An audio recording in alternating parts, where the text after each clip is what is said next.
live on the internet. I hope everyone's doing good who's already lurking in the stream. I see Squid Pope. I see Hazy Hops hanging out, spamming the emotes. Oh, is Tillian? Tillian is back. I feel like Tillian wasn't here last week. But hi, everybody. You know me. I'm Bones. I am joined here on the microphone by the one and only Skiff, who will introduce himself now. Hello, I'm Skiff.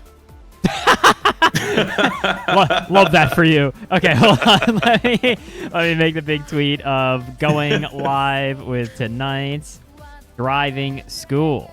Let's find out. Who's getting banned from this here bracket. And then I'm going to say featuring some guy named @SkiffTalks. Yep. On the mic. That's me. Boom, boom. All right, let me just make this, and then we'll be good to go. Oh, also, hold on, everybody. Don't throw any bones yet. I forgot to have the bone thing on. By the way, Skiff, that was the thing I forgot to jump scare you with. There is a bone gamble. Okay. People can throw bones on streams. Mm-hmm. That's it. There's not really much else. They have a 0.5% chance to get a big bone. It's very exciting. Well, I have the chat popped out on the side, so. You'll know when it happens. I'll freak out. Okay. Yeah. What's up there, Tillian? Hope you're doing good. Hope everyone's doing well. I am joined here by the lovely Skiff. Skiff coming over from Smash, which makes you... Oh, so, okay, here's the fun thing, because you and I, unfortunately, because my work schedule is kind of tough, you and I are a bit rushed getting into it, and I didn't get to talk about it. But my big Smash clout, which, I don't know, were you ever in Melee whatsoever, or not really? I do follow Melee a lot. Okay, so I'm from Jersey, right? And... Okay, yeah. I was part of, like, the big, like, Rutgers tournament running scene, which obviously had a lot of Melee around it. And then I went on to start running tournaments outside of Rutgers that featured Melee. I don't know if you know him, but I ran it with my buddy Best Boy Mist, who's a big Melee head, does a bunch of stuff over there. But I'll have you know, I know what a Smash is. I've smashed once or twice. Okay. Well, I mean, that's like at least 90% of gamers. Most people have played Smash Bros. In some way, shape, or form.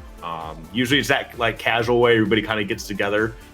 Just has a good time playing with items. Sometimes people want to do the competitive thing, but they're not like tournament competitive, you know? I gotta say, I kind of hate playing with items. Like in Smash, I find that like 1v1, like just on regular ass stages is the most fun way for me to play Smash. Like once it's 4 players with items on, it's like, dude, we can just play Mario Party. It's totally fine.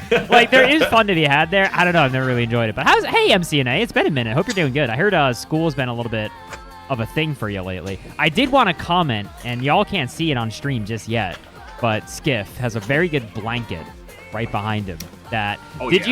Okay, so this is going to be potentially the most ruinous statement I've ever made live on stream. But Skiff, did you play Scarlet Violet? Yeah. So did you notice in the Psychic Town, which in general I think the game set designs and stuff is totally whatever. They're kind of like Unity towns with stuff in them for sure. But do you notice in the Psychic Town they have the cute like mosaic tiling of all the Gen 1 sprites? Yeah, it was actually super dope. That's adorable. I love that. For the record, everybody, I am like the biggest Scarlet Violet like defender. Outside of that game being a technical disaster, I think it did like almost everything else right. I'm a big fan. I'm actually entirely in line with you. Finally! I've been playing since Gen 1, right? I got Pokemon Red under the Christmas tree, right? Me too. How old do you think I am, kid? I don't know. You're probably, what, 30? Oh, wow. Good guess. You actually got it perfect. All right. I'm 32. Hell yeah. Yeah, we were both Pokemon gamers. So I'm actually like, I've been playing Pokemon since the absolute like first game that ever came out. So, but there has been a period of time, like I liked Sun and Moon was okay. Ultra Sun and Ultra Moon were actually really, really good. I think X and Y are actually solid. I do think that Sword and Shield, they did a lot of cool things, but they're probably some of the worst games. Pokemon games I think easy. Dude, Skiff, you have like the same opinions as I do. This is weird. I feel like my only Pokemon like hot takes are that I think I'm gonna cut to us because now this is an intense podcast conversation. My only Pokemon hot takes are that I think Sword and Shield are kind of worse than a lot of people make them out to be. I think they actually, like, their flaws are so large and not usually how the other Pokemon games are flawed. And I think that whatchamacallit, I think ORAS is great. And I know a lot of people are kind of mid on ORAS, but like I like ORAS. I played through it a lot actually. I think ORAS has some of the best music, period. And like their remastered tracks, but I think the way they're remastered are so great. I think Sun and Moon were good. And the worst part of Sun and Moon is it's kind of like it feels the most like a kid's game, I think, in a weird way of the Pokemon games. It's like super handholdy, but all of the stuff with Lusamine and all the stuff with Guzma is sick. Like those are two of, I think, the most. Oh, and Gladian's sick. Like that game has a lot. I think some of the best characters in the series, period. There's a lot of things that it did well. It actually has one of the best anime arcs too. Like the Sun and Moon anime is actually fantastic. The Sun and Moon anime is so good. Okay, well here's the thing, and I'm so sorry for everybody who's here. Like I'm really here to watch Ryu kick each other in the face. I don't know why we're talking about Pokemon, but hold on, I rarely get to talk to someone else about Pokemon like this. But the Sun and Moon anime was good, except, and I don't think this is that hot of a take, anytime the Rotom Dex talked, or anytime, what's his name? Sakophiles? What the hell is the kid's name? The little electric kid, yeah. Yeah, whatever. Him and Rotom Dex are so bad. And, like, nobody else in the anime is nearly that bad. And there was, like, I was watching through it, and it was, like, fun. And then there's an episode where it's like him and the Lightning Kid, the Rotom Dex, are together the whole episode, and it's just those two. And it's like, wow, I want to die, so I stopped watching it. But there's a lot of good stuff in that anime. But anyway, we are here to play some Street Fighter, for the record, for all of you. For no, you're not in the wrong place. We are going to be starting with the bracket in about 8 minutes. The bracket finalizes at 7:30, and then it's going to get shuffled up, so don't get too married to how it looks right now. It will get jumbled up here in just a little bit. How are y'all feeling about Street Fighter lately, for the record? I mean, it's been out for a while now. I feel like now we've had some competitive results. I know the obvious things is that, JP Ken, ho, ho, ho, ho. But, like, are y'all enjoying playing it? Are y'all having fun? Like, are you trying different characters? I want to know where people are at. Bones, you keep getting worse. I think Hops, we do got to play, and I am sorry that I've been super, super busy. But I do want to play it because I feel like there are some hot gamer tips I want to give you. That I think could help a lot. It's really easy if it's like you're grinding hard and trying to improve. It's really easy to feel like you plateau. It's like that with anything, and feel bad, right? Like, but you can't let it happen. It's a tortoise in the hare situation. Even as a Geef main, you feel pretty balanced. If you can say that as a Geef main Turbo, you're doing something all right. I'll tell you what. Hell yeah. But, Skiff, how much Street Fighter 6 have you played? Because I know you are joining me tonight to commentate this here beginner bracket. You are here because you are a fun voice on the microphone, and I enjoy your presence greatly. But how much Street Fighter 6 have you played? Not as much as I want to. I've played quite a bit. I entered EVO. That was fun. I went 0-2. Hell yeah. I'm a Marisa player, so I'll let that settle for a bit. Yeah. I'm sorry. I saw Marisa, and I was like, I don't know how I feel about her character design. I saw her alt costume. I'm like, she's the coolest character. So, but I'm always a big fan of big, strong characters. Like, I thought I was going to play Zangief because I am a grappler at heart. Like, over in the Smash world, I play Incineroar, who's basically a big wrestle cat. So, pretty much every game, I just talked about Pokemon for 5 hours. You think I don't know who Incineroar is? It's for some of the people at home who may not know. But the only time I didn't actually focus on playing a grappler is probably this one, because Marisa's not really a grappler. Was when I was playing Blaze Blue, and I was playing Arakune, and that was probably like the biggest detachment from my general stereotype of playing fighting games ever. Dude, I love MCNA saying hell yeah, and then immediately saying, oh. My bad. Dude, there's just something so cool about this little black blob with a mask dropping these bugs all over the place. I was like, this is sick. This is what fighting games are meant to be. You sicko. You started with, don't judge me, I'm a Marisa player. And then you pivot to, I happen to play Arakune. Like, bro. That is an icky character. I did not ask for forgiveness on playing Arakune. I said, Marisa, I get it. Please bear with me. But Arakune, I understand that problem. That is a problem character.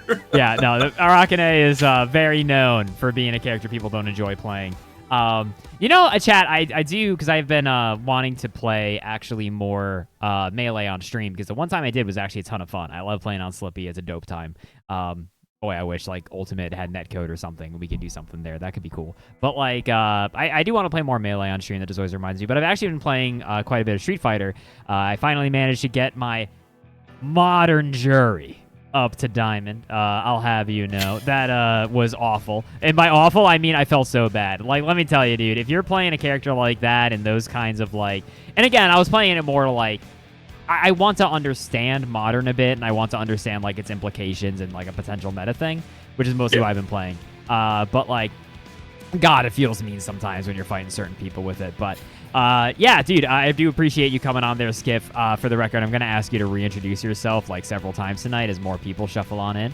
Oh yeah, I'll just make up a new story every time. Yeah, just be like, hey, I'm Skiff. I play Windjammers competitively. I'm, you know, very no. You know what's funny is I actually know a couple of the Windjammer guys, because if you ever go to like Magfest or anything like that, like they're always at those events, like the same little circuit of like the Windjammer gods, and it's always so funny.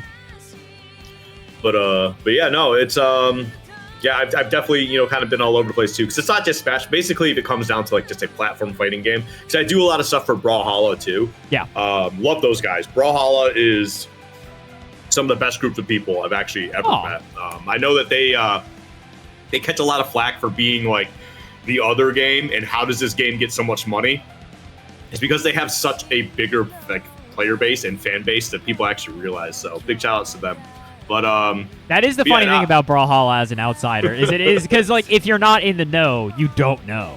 And then it's always like, dude, they have a $5 million prize pot, and everyone's like, is this a money laundering scheme? And nobody wants to talk like no, it's like their players are devoted. Like their top players basically live on playing that game. It's absolutely insane to think about. But yeah, man, again, I've been playing fighting games forever. I remember back Street Fighter 2, I was playing on the Sega Genesis. And the first character I ever played was Honda. I love Honda. And I'm probably going to start playing Honda in 5 or 6, excuse me, because I've actually just recently started getting into sumo. I've been watching a lot of sumo. The actual, the current fall tournament is actually happening right now. Days 1 and 2 just happened. I'm going to be watching day 3 tonight. That's fun. I absolutely love that stuff. But and then it was like Honda and Blanca, because Blanca was the weird green dude who had electricity. So I was like, yeah, as a kid, I'm like, that is one of the coolest things I've ever seen. You are, I gotta say, you're definitely making some picks to not make the chat enjoy your presence. Hey, listen. Dude, MCNA again saying you redeemed yourself. Never mind. Dude, so funny. I'm not here to impress people with my character picks, okay? True. I'm here because I enjoy fighting games, and I want to cast more, because casting is like one of the few times I'm legitimately happy not crying in my room. So why not bring that to FGC, you know? Yeah, dude. It's no, I'm stoked to have you on here to kind of yell over some people. I'm super stoked. For those of you, if this is your first time playing in a driving school, or if it's your first time playing in a tournament in general, feel free to ask any questions in the chat, Rooney. I'm more than happy to answer them. For those of you who don't know, just keep your eye on the Sajam Discord in the hashtag tournament channel. That is going to be where Sigwin, our lovely TO, is going to be managing the bracket behind the scenes. For the record, everybody, we stream 2 games from every winner's round. And then once we hit top 8, we stream everything. It is first to 2 up until winners finals, losers finals, grand finals. But again, if you have any other questions, feel free to ask them. And in a lot of ways, this is a lot of people's like first bracket ever. More than happy to just kind of, because dude, I always say this, but like the first time I entered a bracket, I had no idea what the hell double elimination went. I lost my first game and I went to Wawa. Like I didn't know. So like, Wawa. Where are you at located, by the way? Right now I'm in North Dakota. Oh, okay. So for a period of time, I was down in Virginia for the past couple years, and then I moved back up to North Dakota because it's very cheap out here. It's very cheap. But I do want to like go to New Jersey. I would love to live there. I have a lot of friends in New Jersey. I'm initially from Massachusetts. I grew up there for 22 years. So. No, all makes sense to me, man. I mean, yeah, Jersey's weird in terms of it's like so many people are here, but I feel like the way the state is structured makes it feel so fractured, where like it's kind of a pain in the butt to get to anywhere, and like it's hard to explain, but it's like, you know, Diaphone lives in Jersey. I've like never seen the guy. Wawa's Pennsylvania. I got bad news. Wawa's in like 7 states all across the East Coast. This is not You did not just make that up. Where is Chun-Li from? Pennsylvania. Next question. No, Wawa's down in Virginia and like up. So yeah, dude. Also, it goes down to even Florida too. It's in Florida. Yeah, it is. Florida has it. Yeah, there's a bunch of places. It's kind of spread out. By the way, I did want to say, make right click. Yes, last week was wild. I don't know if we're ever going to be able to match last week in sheer absurdity of the matches that we saw on stream, to be honest with you, which is maybe good. You know, like last week, we all kind of put on our lobster bibs and just went face first. So, like, maybe this time we'll use a fork and a knife. You know, we'll figure it out. Yeah, Jukebox John, you were a menace last week. Congratulations to Jukebox John again for actually managing to be banned. I know you worked hard for that one. Big proud of you. Yeah, bracket should be getting started here in a little bit. Sigwin's going to be picking. Never heard of Wawa? Wawa is like, it's basically what if gas station food was good. Like, you can get, like, a good sandwich. Or it's like made to order, too, so. Yeah, and it's just, like, you roll up, you get it. It's real easy. They have, like, some weird stuff that's good. They just brought it back, and I haven't tried it yet. But years ago, when they still had their Wawa pizza, that ish actually hit, let me tell you. It was basically just bread and cheese.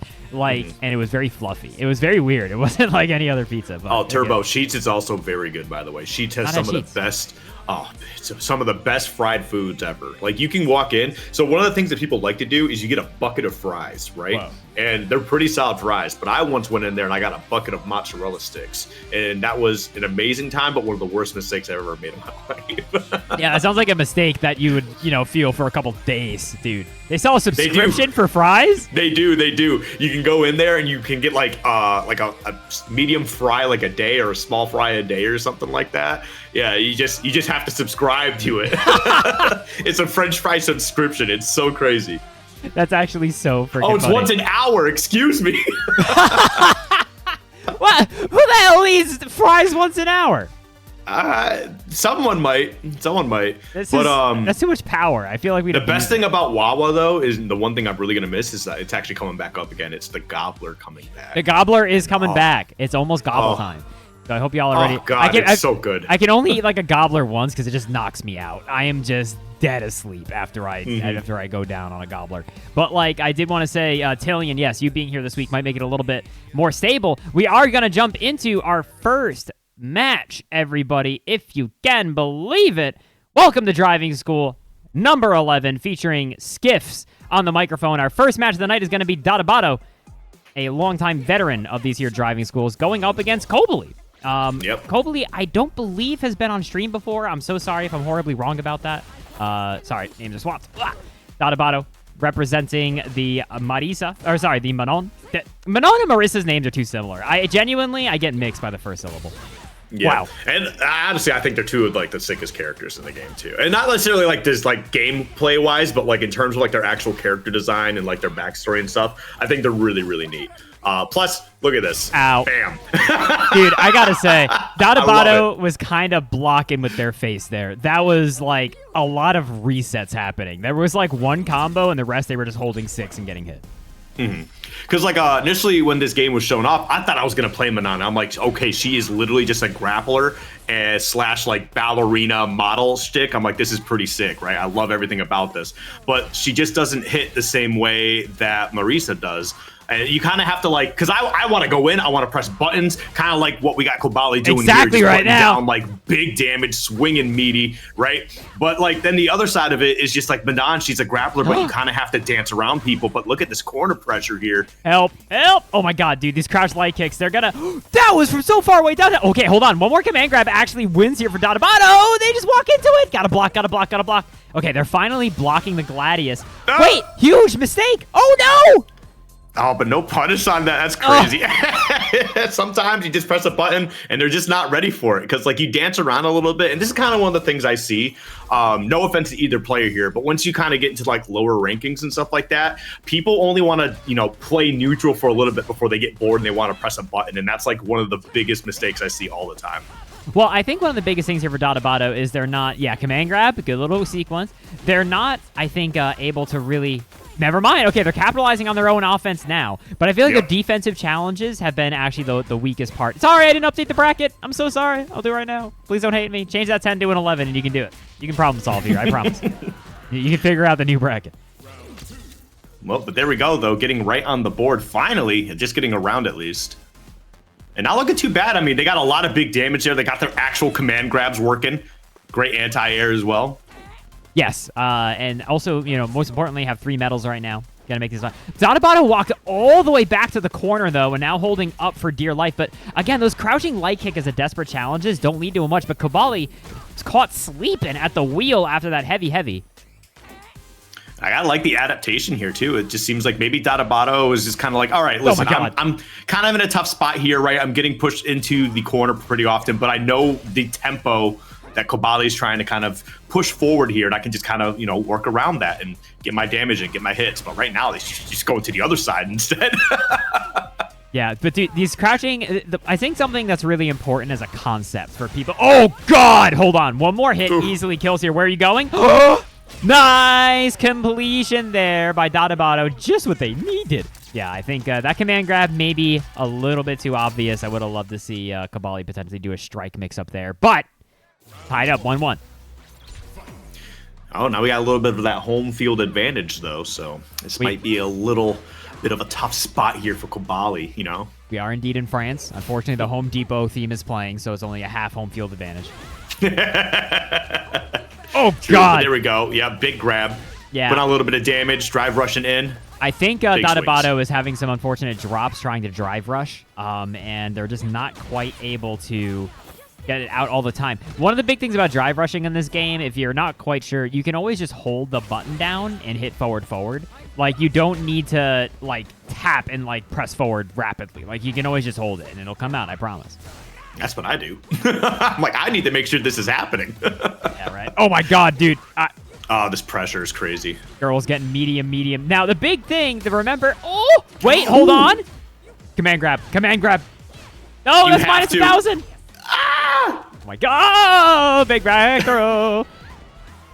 Yeah, so getting the 3-frame drive rush is a little hard. Probably don't worry about that right now. You know what I mean? Just get the drive rush out. Especially if it's a meaty. Nobody cares if it's a 3-frame drive rush. Exactly. Yeah, the big thing also to remember in this matchup is that Marissa's medium, if she doesn't cancel, I think she's negative 11? It's a lot. You can easily punish her. I love that little challenge there with the command grab. I think one more might kill. Yeah, at this point is 4 medals. It's close, at least. So close. Well, speaking of killing. Oh, nice lane. Code up. Easy peasy confirm. Oh, just reset. Kobali, why? Use your meter. Sometimes you're just not confident enough and you just want to keep swinging. I get it. But close it out, man. Whoa. Don't give your opponent any sort of footing. Oh, no! Mallet Smash gets absolutely destroyed by the reaction level 3 from Kobali. Bro, that was tight. Got your nose at the end there. What a way to close it out, too, man. Oh, my God. I was super nervous because, Dotabato was, not even playing bad. It was definitely a little bit scary. They got a great lead, and then Kobali made this great push, literally pushing them from one wall to the other, just putting on some massive damage, and literally it just came down to that one last second moment there. Closing it out. That was sick. That was tight. That was. For the record, for anyone who joins this lobby, I promise I'm not on Wi-Fi. Skiff visibly saw me grab my Ethernet cable. I am not a dirty Wi-Fi man. Street Fighter doesn't update it if you do it while you're in it. I promise, I'm innocent. But the biggest thing I would say there for Dotabato to consider, right, that I was pointing out, you were letting yourself get walked into the corner, on purpose, and that's very, very dangerous, just at a basic level, especially in this video game. You don't need to, there's something that I call, I'm going to be a little disparaging on y'all for a second, okay? But y'all are big people. You can take it. I know you can. But there's something that I call Daigo movement, which is where you are just, and it's nothing Daigo does, but it's what you do, I think, when you watch people like Daigo play and you try to emulate, which is when you stand literally full screen and you just kind of jiggle back and forth for no real purpose. That does not, the reason people jiggle around is more to force spacing in neutral and try to cause whiffs to happen and make it ambiguous as to where they're trying to move. But Dotabato, you were doing a lot of just kind of jiggling at full screen, and then when they move forward, you just kind of move back and you just kept jiggling. That's when you need to be sticking out buttons, right? You need to be stopping the approach. You need to be looking for those anti-airs, or you need to be causing your own offense, right? But you don't want to just be so passive that you're just kind of doing the Daigo Daigo movement, right? That does not. It's a weird thing, I know, but like it is. It's an important concept because like, you know how these Smash players are, right? Jigglypuff can hop around for 7.5 minutes, and that's good, and she should do that, and then she wins by timeout. But, like, in Street Fighter, just walking away is not usually the good strategy. You want to be doing something to kind of form your own offense, defense core in your neutral, right? That's just the only important thing I want to mention. Otherwise, I'm just going to say, GG's to both players. Speaking of which, you're a Smash man. Did you watch the like Awesome Sauce documentary he just put up yesterday? I haven't, but I've heard nothing but good things. I mean, it's an Awesome Sauce video, so yeah, unsurprisingly, it's really good. But yeah, no, it's incredible. I don't know if y'all in the chat have not seen it yet, but that is a really, really great documentary. I do feel like in terms of player storyline telling, Smash is like set up in a way where it's so much easier for them to have these like big dramatic like long-term stories than like other games, and it's like, oh man, that is so cool. Well, I think part of it is just because we have like 30 million events a year, so there's just a lot of time to build up those storylines because everybody and their grandmother is running an event in Smash Bros, and we're oversaturated as hell. And like then you get people who complain, and it's like, you guys realize like FGC doesn't get like the same amount of events that we do. Not even close. I want to say, Maki, sad you can't make it this week. You have a good one. I hope you at least get to watch the stream. Next up, I believe, is going to be two players who we've never seen on stream before, which is going to be Sidet going up against Spartan Laser 36. That is, I got to say, Spartan Laser. That is a heck of an Xbox Live gamer tag. That is, I respect it. I respect it. That's when you know your Xbox profile picture is like the generic anime girl. Mine was the panda. It was the panda, and if I wasn't using that, it was obviously the kid with the beanie with the giant bubble gum that kid he with was the like, beanie. blowing a bubble There was with. also the monkey that everyone used. Yeah. There was, it was a different time. Yeah, those were my go-tos. It's just what it was. I do want to actually touch on something real quick. What? Kind of what you were bringing up earlier, Daigo movement is. That is also one of like the quickest ways that you're going to recognize you're plateauing is trying to figure out neutral in any game. Like it's neutral is I'm not even kidding. It's legitimately the toughest part. Like advantage is one of the easiest things because you're like, okay, I have all this time to do what I want and I can figure out through practice what works, what does this, what does that. Disadvantage can be a little bit tough too. But like neutral is so tough because it's not just playing it well, it's also understanding a concept of it. Like, how do you want to approach neutral?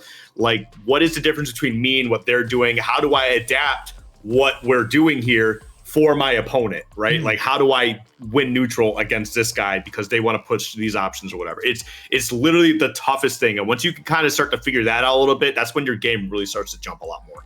Yeah, 100%. I mean, yeah, I feel like luckily the FGC has taken a little bit of wake-up juice in the last like year or so and has realized like neutral is the tough part in fighting games. It's not the wacky, like, dude, as a Rocket A, once you have the bugs on the screen, let's be real. That's when you just go, you take your pad, you just rub it over your face upside down and you win the video game. And it looks real impressive. It looks like you're doing all kinds of gnarly shit. It's like, nah, dude, you hit him with the books. Like, at this point, his brain is turned off. He's doing the books, though. But actually navigating neutral and, like, getting it and jockeying for position, that's the hard part. Especially in a game like Street Fighter 6 that has so many good and powerful, I'm going to say, neutral skipping moves that are A, very tempting and can get you in trouble, and B, are kind of difficult to immediately have a counterplay behind, right? Like, if you have a counterplay for Drive Rush Stand Fierce as Ken, please tell anybody in the CPT tour. They got to know. How the hell are you doing about that? Like, they definitely got to know. They got to know, dude. So, like, it's, there's a lot to consider, and, like, how do you beat it? And that's why for so many players, offense develops first, right? Because at least you being able to say, hey, this powerful neutral thing I have, if I do it, it puts me in this position, and then I'm going to kill him, right? And those are important things to notice. I see Sidet stepping up here, looking like JP. Bluster Kong. Wait, your name is Bluster Kong, as in the guy from the Donkey Kong TV show that I have been watching with my girlfriend for some reason for the past, 3 months? That show sucks. But also, how's it going there, Bluster? I'm more just interested in the fact that not that they're referencing a random character, but the fact that you're watching that show now. It's not good. Dude, what's so funny? But it's a bad kind of fun. Well, that's the funny thing about it is I had this revelation because what we've been doing is we kind of split it. Like we'll do one Donkey Kong because dude, that's a 24-minute show. You watch like one episode of that, you're done. You're knocked out. Like it's hard to go in for another.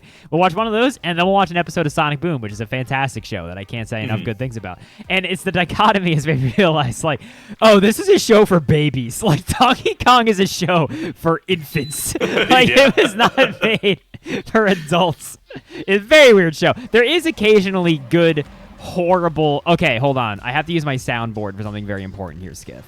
I'm going to play for you an actual line that the chat will also hear from the Donkey Kong TV show. I need you to tell me your immediate response, okay? All right. Are you ready? Yes. No, my girlfriend blasted me. Why did he say that? I don't know. I don't know. I don't have anything for that. Bad show. Anyway, I see Sadet's getting in here. I think we're trying to wrangle some Spartan Laser right now. Trying to get him on in here. Mm-hmm. Are they lost trying to find the invite? That is not on you, Spartan Laser. That ish is hidden. You got to go to the secret notifications tab. No, 100%. That is the most secret stuff of all time. All right, Skiff. I gotta judge your character. All right. You know what's funny? Usually I do my fighting game trivia with people, which I think you can't be immune to, despite the fact that there's no way in hell you know any of my trivia questions. But it will be fun to test you anyway and see how bad you do. So we'll do that in a bit. But I also want to thank Kratashi for the big 9 months. Thank you so much. Who's your favorite Pokemon? Who's my favorite Pokemon? Yes. So it's a bit of a loaded question, but it's literally just the Quagsire line. That's Quagsire and Wooper are just my favorites in general. That's a fine answer. I greatly respect this. Spartan Laser with the Geef going up against JP. Definitely a matchup people do not enjoy. Sidet representing the Oki Oki Fight Club. Mm-hmm. Well, there we go. And this is where, this is all it takes, man. Like JP's got crazy pressure, especially for a character like this is gonna hurt to deal with. Oh my goodness! Oh no, that's a big punish opportunity. Oh, a little bit of a drop. Oh my God, Sidet, that was the most unfortunate drop. My man swoosed. Oh my God, he set him over here. Oh, hit out of the XSPD. Oh my God, if Sidet makes this comeback, there is no justice in this world. Never mind. Justice prevails. Okay. Listen, I have nothing against JP or JP players, but I'm really happy that Zangief won because every other scenario, JP is just keeping Zangief in the corner, kind of like this right here. Yeah, that drop from Sidet was really disastrous, but Spartan Laser actually landing the charge jump heavy kick. It is obviously such a risk. Try to parry. That's a punish counter. Spartan Laser. Now this matchup is looking... Oh my God! Sidet was a deer in the headlights. I was worried he was going to get grabbed. Oh God.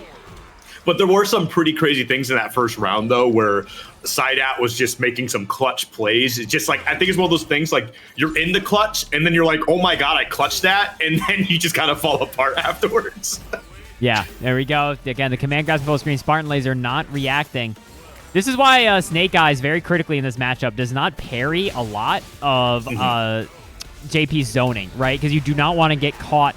Oh, just go straight into level 3. It's going to do a lot of damage. Most importantly, it's going to let Sidet recover a lot of his drive gauge here. So Spartan Laser is going to have to get in on a man with 19 clones and a spike. You just went in? With an unsafe move and got punish counter EXSPD? Dude, wait, level 3 kills. Level 3 kills. Skiff. Oh, no. Skiff, level 3 kills. No, I get that, but he's entirely burnt out here. This is going to be a very tough spot. Oh, why are you going near him? Do not do that. Oh, wait, he was too close. He was too close. No. Oh, that was actually a hot first game. That was tight. There is so much shenanigans going on. This is what I love about fighting games, is when both players just start scrambling. Dude, right, there we go. SPD. I'm pretty sure Geef says, "Oh no, I'm finished!" if he whips his critical art, or he says, "Oh no, my finisher." But I always hear, "Oh no, I'm finished," and I think that's so funny because it's also usually true. Yeah, kind of like the same way where you hear "Go to Memphis," right? Yeah, exactly. He's going straight to Memphis. Oh, geez, this is just so much pressure from JP, man. It's just such a tough time for an honest grappler. Wait, hold up. That was almost sick. If he actually got that off the trade, SPD kills here. I cannot believe you just walked up and swept the man. That's the most amazing shit I've ever seen. Probably tried to SPD on landing there from Spartan Laser. If I had to bet, yeah, this is bad. Yeah. I do gotta hand it to Spartan Laser though. He is doing a good job of finding a way in. It's just like it's the typical grappler mindset of, oh my god, I finally got in, but what buttons do I press now? And you kind of forget that you have moves like that do like a quarter of the health bar. Oh, but a second one. Yeah, I'd love to see more headbutt potentially from Spartan Laser, but you know, one more DI would kill.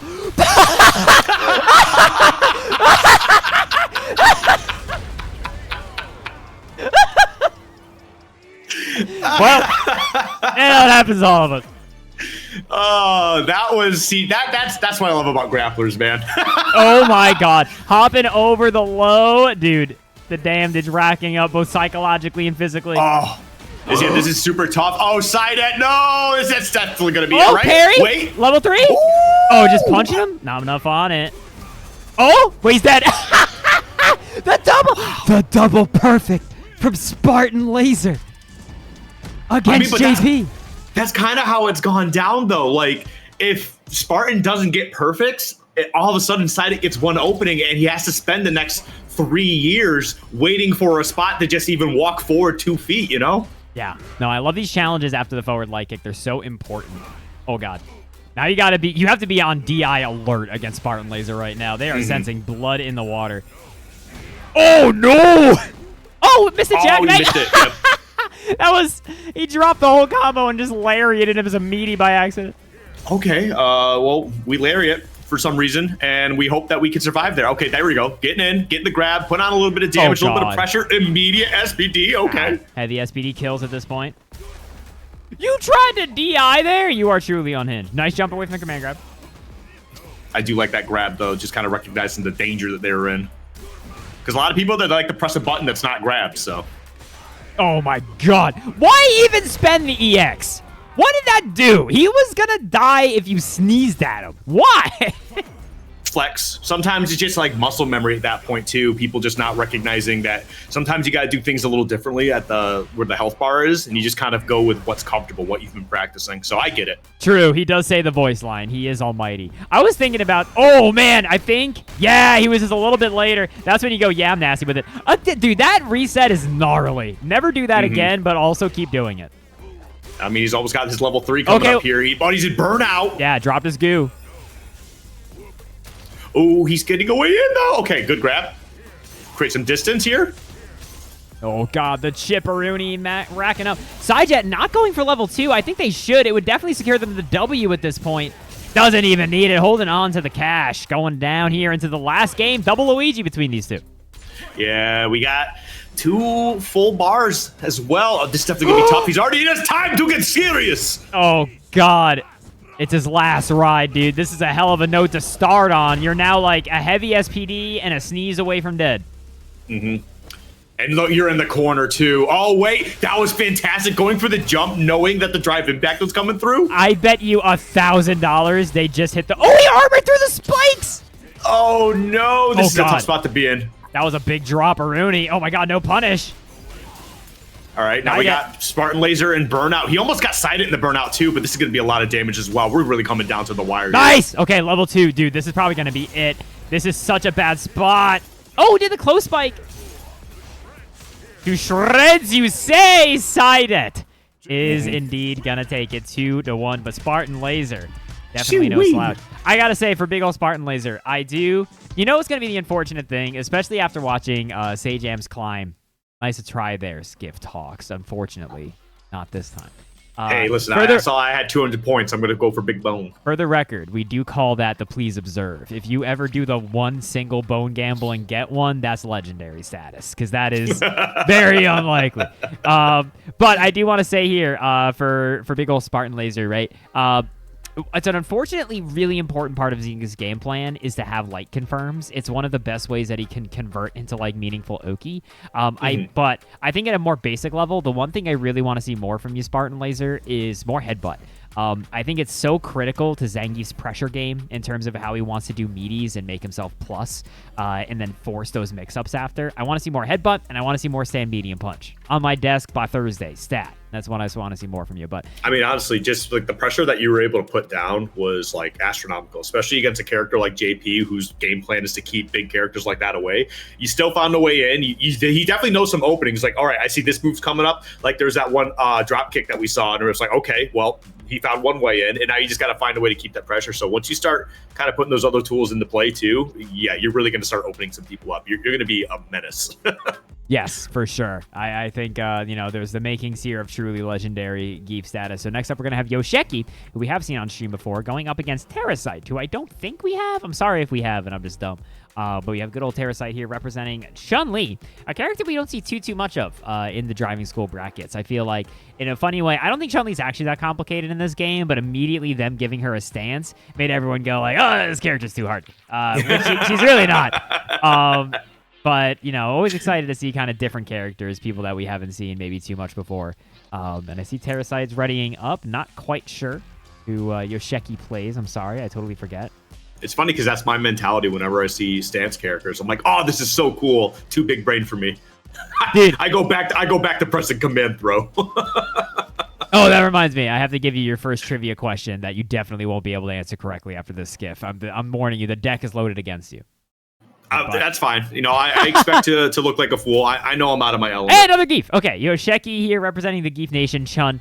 Chun is one of 3 characters to never make top 3, according to Tilly and Veffit. Who are the other 2? You asked me that? No, Tillian. No, that's not our trivia question. Oh. No, Tillian is our resident statsman. They maintain all the data. Terrasite here doing what they should be doing in this matchup, which is a lot of stay in medium punch. That is a hella good button. Nice little confirm there off the fears.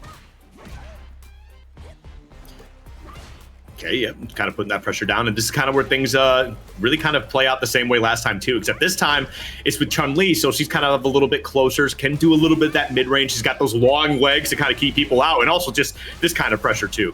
Oh, into DI, lightning legs, a little bit of DP action, throw kills. There it is. Yeah, that plus frame pressure is killing Yosheki right now. It's so simple. Yep. Most importantly, the reason why that pressure is so good, dude, I'm not gonna lie, chat, and if this exposes me or puts me on a list, then you may. Literally every time I see Chun-Li in this video game, I can only think of Brian F. the first time he saw her saying, Chun-Li is built like Dexter's mom. And like, literally, that is rent-free in my head forever. Every time I see her, I'm just like, oh, it's Dexter's mom. Anyway, so the reason that string is so good, right? It's Chun's combo, and it's her pressure, and it is DI safe. Like, it will let her very easily react to... Oh my god, she actually ran into the layer and it was still fireballing, but that's crazy. Oh, man. Oh, big whiffy. Yeah, I'm kind of surprised I actually missed, but there we go. Big old punch. SPD again. What's the option here? Try to close this out? That should have been heavy SPD. You know that should have been heavy SPD, Yozeski. 100%. Don't look at me like that way. Just doing a little bit of jabberoonie. Sweep. Hold on. Dude, wait. This is bad. Any hit here could be into CA. Oh! Buff this broke-ass character. No, CA! Oh, this is tough. Uh-oh. Close it out. Close it out. You have the option to close it out and finish the round here. Okay. Manages to take it just by Yosheki walking into the fireball. Yeah, that should have been a cancel into CA every day of the week, right? That little confirm into EX legs. Again, it's probably just those nerves kind of settling in, kind of pushing them into a point of what if I miss, right? And then all of a sudden they win, and then I have to go into the last round with nothing, you know? Yes, 100%. Benny Bird knockdown. Missed the meaty, but Yosheki's unfortunately been getting walked down and corner carried by everything. Ooh. Oh my god, just hit the meaty, and it works Terrasite on a tear right now. Mm-hmm. And you get a little bit comfortable, and you just start blowing them up. That was definitely so much pressure at the very beginning, though. Oh, my God.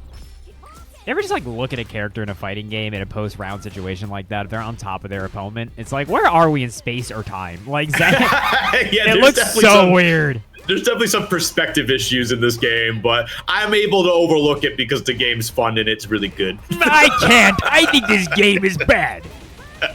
If you go to my blog, Epic Games for Epic Gamers, my review... Oh, wait, CA?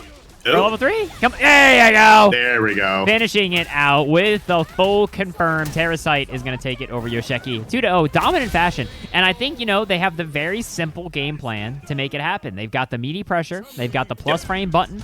It's the quick little confirm that they do. And that was pretty much it. It was a very simple game plan. That's why I think everybody who says Chun seems so hard, you haven't applied yourself hard enough. Because I do think that once you kind of just have the very simple game plan. Like, she's got the tools for it. She's got the anti-airs. She's got the plus frame buttons. She's got the damage. Like, you can just kind of keep it going at a very basic level with this character, I feel. So, next up is going to be Randall, who actually, very fun fact for you, Skiff, was a Melee player and is named after the Cloud in Melee. The Cloud. Yoshi, And we've got Cooked Lily stepping up. I wonder if they play Lily. I mean, we'll definitely see. That's for sure. But yeah, I mean, that kind of one of the things I want to talk about was that from that last match is going back to basics, right? Sometimes you don't got to be flashy. You don't got to be, you know, overstepping, you know, your means of what you're capable in your game plan. Sometimes just being really strong with your foundation is really all you need. Yeah. I mean, it does help. It does help, you know, with Zangief being on the other side. He's a bit slower to deal with some of these types of pressures. But no, that was just strong, like consistent gameplay. Like even that one time, it looked like, all right, well, now they're in a little bit of trouble. They're still finding the way to clutch it out. So yeah, 100%, right? And I think that's really what's important about fighting games is just finding that level 1 that you can go with. JD stepping into the cut, dropping the first big bone of the stream. Congratulations, JD. Jeez, I'm telling you, it's a big bone. I was looking at these other bones. I'm like, all right, it's gonna be like 2 times the size. You're gonna barely notice it. No, that is a big bone. This man literally got on my stream and said, "How big can the bone?" Yeah, but JD also did drop a ton on those bones. But you know, a bone is a bone. Big bone's a big bone. And I'm upset, comes down to. You know, clearly you're not a Castlevania fan if you don't know where that big bone is from. Ugh, this guy's Skiff. Yeah. I'm imagining it's gonna be that big old skeleton boss. No. Oh, okay. I'm so sorry. So the actual lore for those of you in chat who also don't know while we're waiting for this match is that. Oh wait, no. Quiz question. While we're waiting for this match. All right, Skiff. You know frame data in fighting games, right? Things are -1. Things are +1. Frame data exists. Some things, yes. Okay. So this will be easy for you then. You know what frame data is. Zangief in Ultra Street Fighter 4. Keep it down, chat. I know at this point all of you know the answer.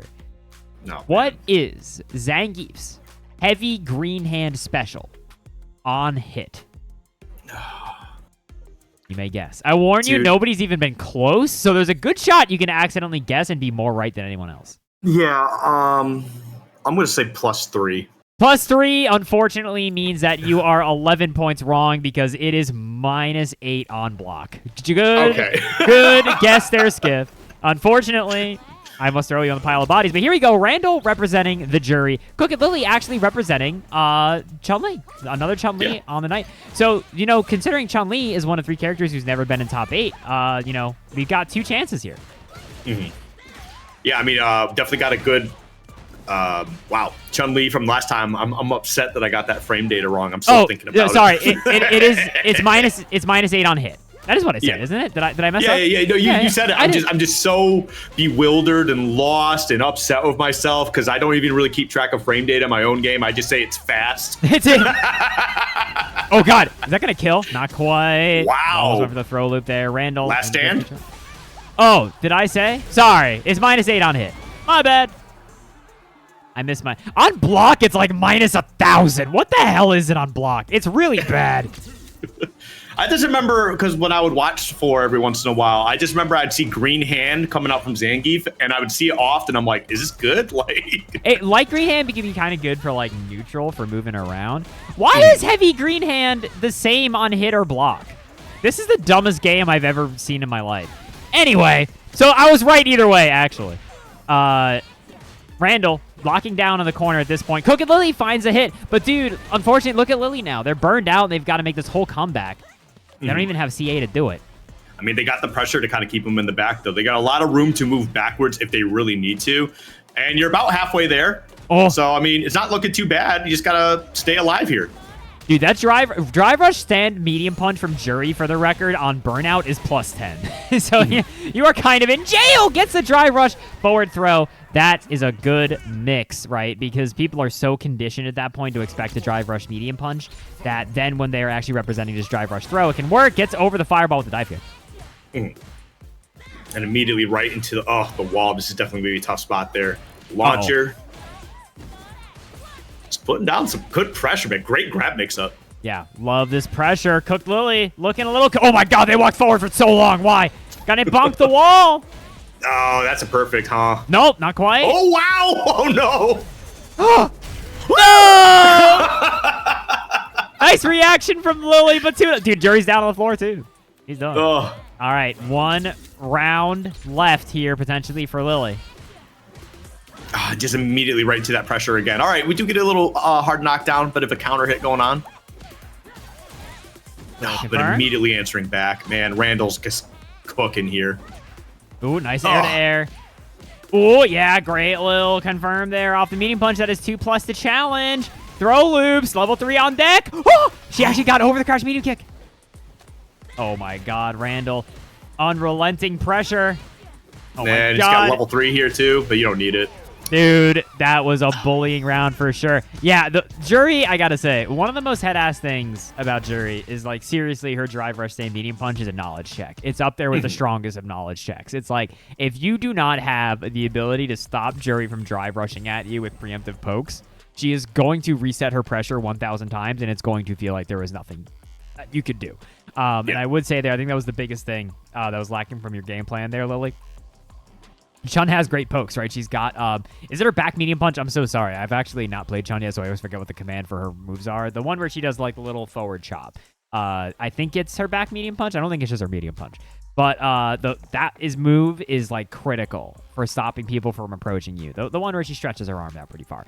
That and crouch medium kick is so fundamental to her game plan. Like, you have to make sure you're representing those options, or that's going to happen, right? People are just going to basically hold forward on their joystick and mash drive rush on you, and you're not putting out that screen presence to actually stop them, right? Next up, we're going to be having candidate Resident Jamie player going up against Smokey from the Hoop Squad. I'm excited about this because I feel like Jamie started off hot, and I feel like it's just slowly disappearing. Like, I think there's a lot to this character. Like, I think there's a lot of high potential. Like, some people are like, oh, it's hard to get drinks.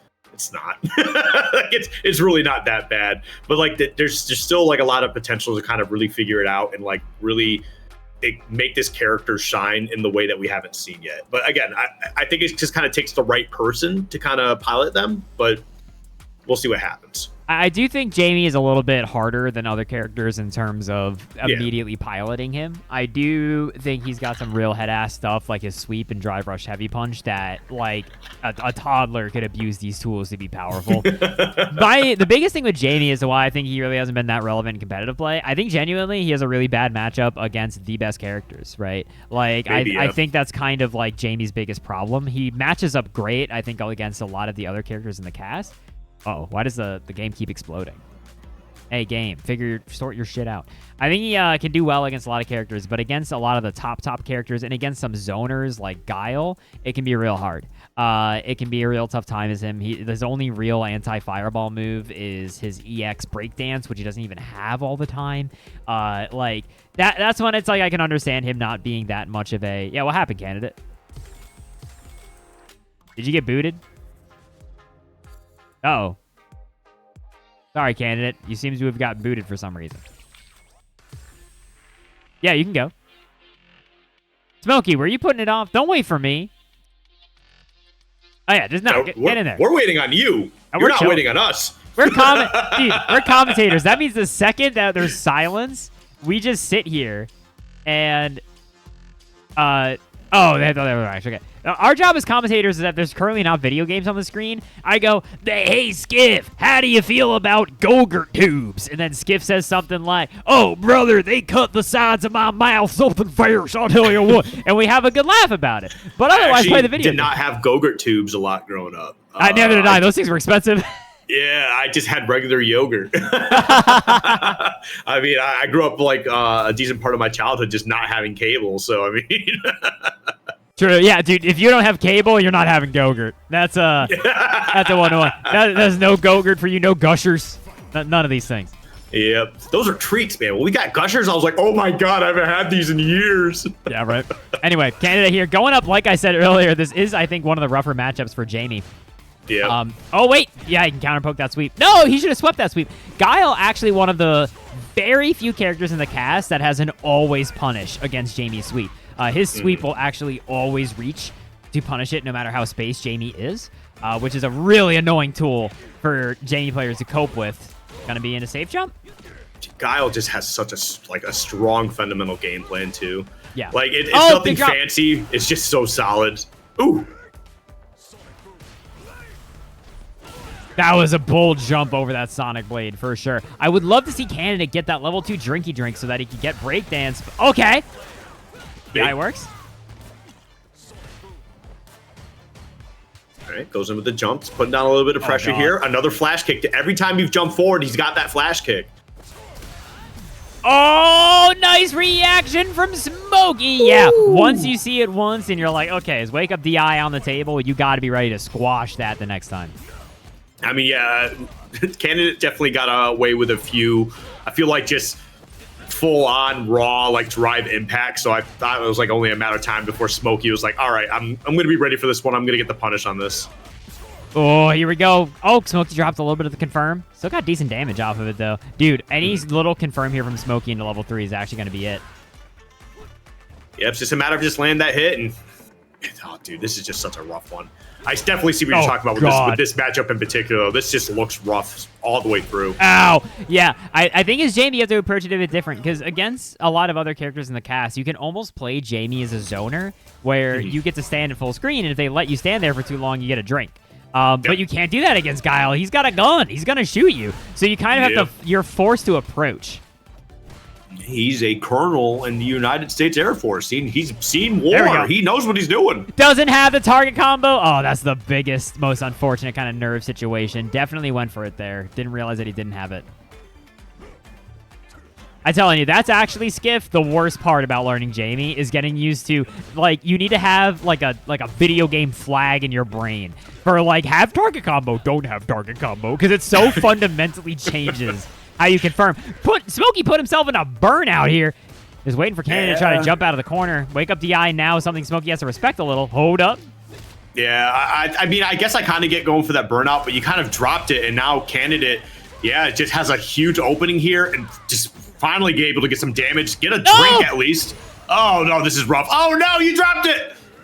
Didn't drop it. That's all he could have done. But could have punished that a lot harder for sure, right? That's kind of that's the funny thing is because he did correctly sweep the sweep, right? But he accidentally did the follow-up to the sweep, which makes it minus like 38 or something stupid, and he's point blank. So then you get to take a sip of your coffee and kill this man. And it's hard to kind of react to him perfectly. Again, Candidate having the unfortunate little drops there because they don't have the target combo.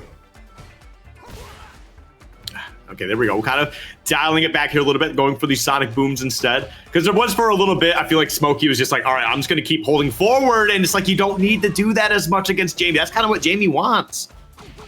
Okay, Candidate.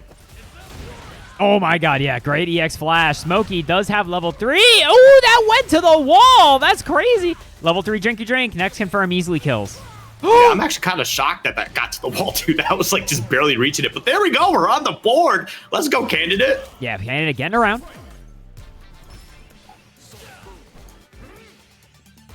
I think Smokey needs to dial this back a little bit. I feel like they were getting a little too comfortable with being able to hold forward a little bit. Nice. Get some nice combos.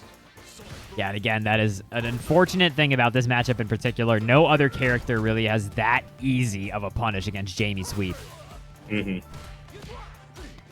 Gone 1-2. Thank you so much for playing, Zawap. Also, I saw Hazy Hops that you went out. Thank you so much for playing. Ooh, big damage. Now you just need one more opening, really. That should be it. Oh, okay. Okay, level 4 drinky drink. What you got to do with it? You're still minus there. No real benefit to drinking there. And then the EX flash takes it, the reaction to the drive rush. Smokey is going to take a 2-0 over Candidate. So a couple things for Candidate there that I think are this matchup specific for Jamie. I think it's really critical. Also, if you're playing Jamie, it's good to, if you're fighting Guile, you either want to be bulldogging right in his face or full screen, I feel like, in this matchup. Because if you're full screen, what you can try to do is perfect parry a boom and drink after.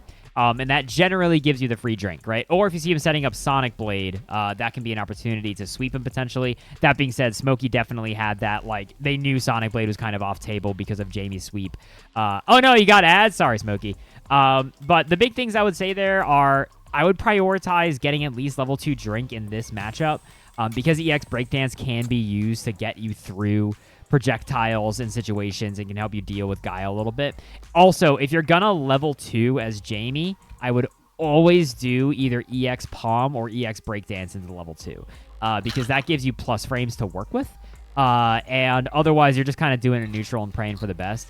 So I would always use it that way. There's a couple little things I could point out, right? Like, I think you need to have a little bit more anti-airs under your belt.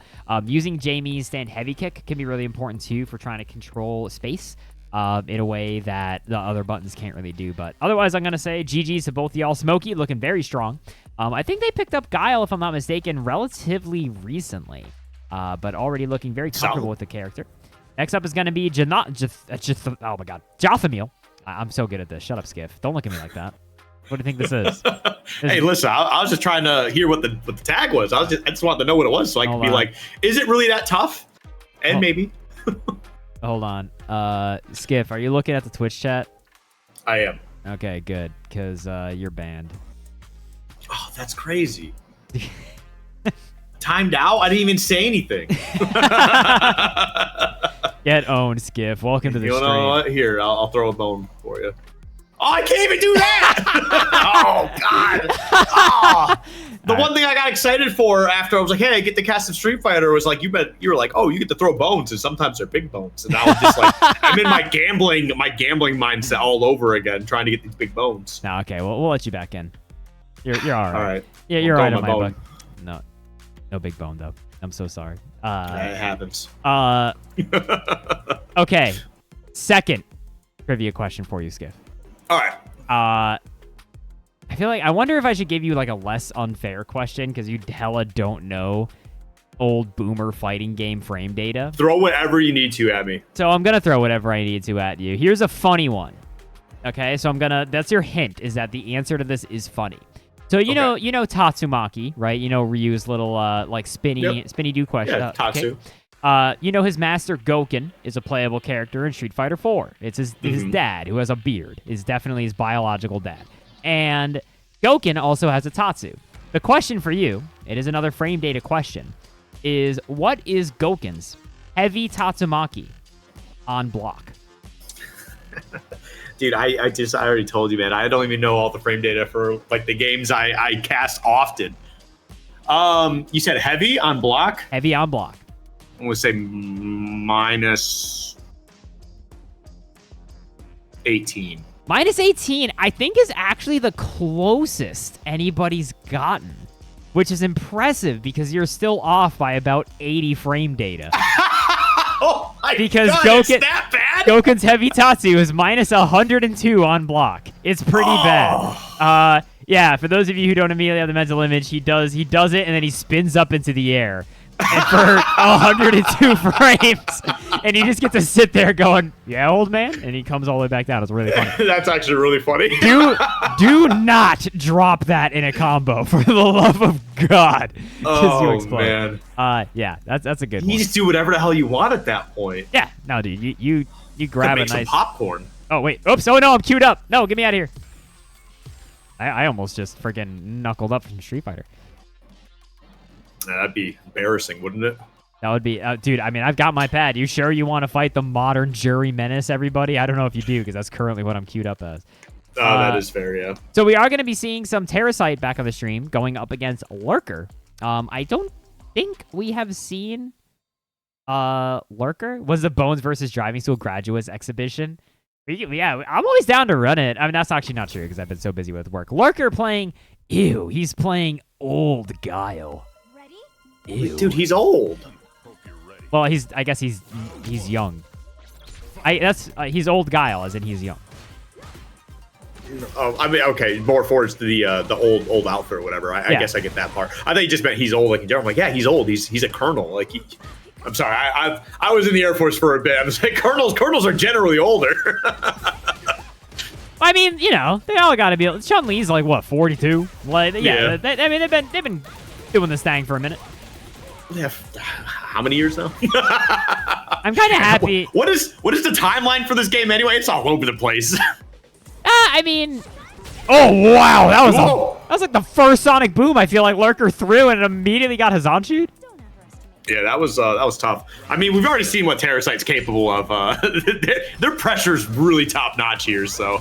Oh God! Whoa. Again, yeah, the Hazanchu big drop though. The Chicago, they are ready for this. The good old Chicago wind punish. Ooh, okay.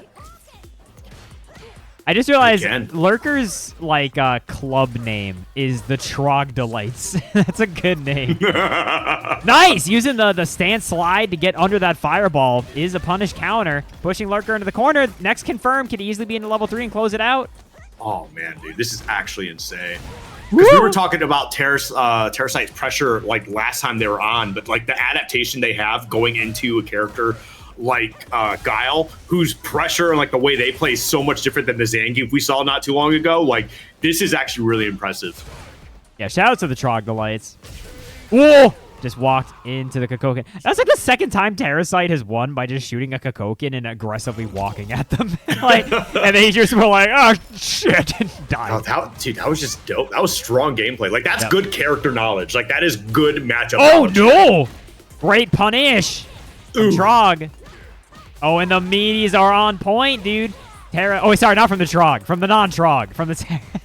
I saw the Wobbies. From the Wobbies. Yep. Boop. Oh, okay.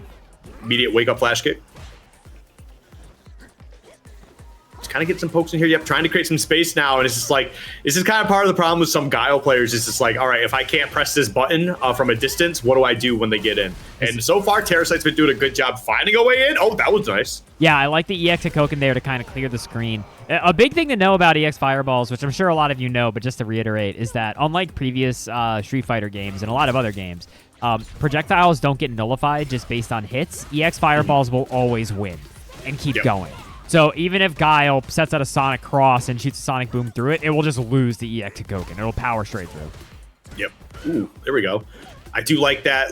Lurker is kind of like, all right, I kind of need to challenge them, you know, a little bit more hand-to-hand combat. I don't have the luxury to be as safe as I can on the other side of the screen because Terrasite does a fantastic job finding a way in. But great grab. Put him into the corner here. Burnout, too. This is tough. Oh! Oh, no! Oh, yeah. Terrasite. Oh, manages to get the side swap. Okay, what do you got? Ooh. Oh, God. What? I feel like Lurker sent to fax to find out what combo they had to do there, unfortunately. They were really nice, sick little reset into the CA. Terra is gonna take it. Oh, it is the Seabats club. That's amazing, actually. Lurker, thank you very much for coming out for the Seabats. Unfortunately, the Trogs today have lost to the Terras. It's funny to me that that little Seabat emote for the Trog is a fishman. I never thought of a Troglodyte as like a fishman. I think of like a kind of a caveman-y guy. You know what I mean? Yeah. Now I'm gonna look it up. Like, what is the definition? Well, I think a Trog is just like a primitive human. Why is there somebody in this lobby named Command Crab and they're playing Zangief? A Troglodyte is actually a hermit or a person who is regarded as being deliberately ignorant or old-fashioned. Interesting. Yeah, I mean, to be honest with you, I just know him from Dwarf Fortress. And then later... Oh, my God, you are old. Oh, my What? God. Hey, I'll have you know, that game just came out on Steam. No, it's been around a lot longer than I know. Played it? No.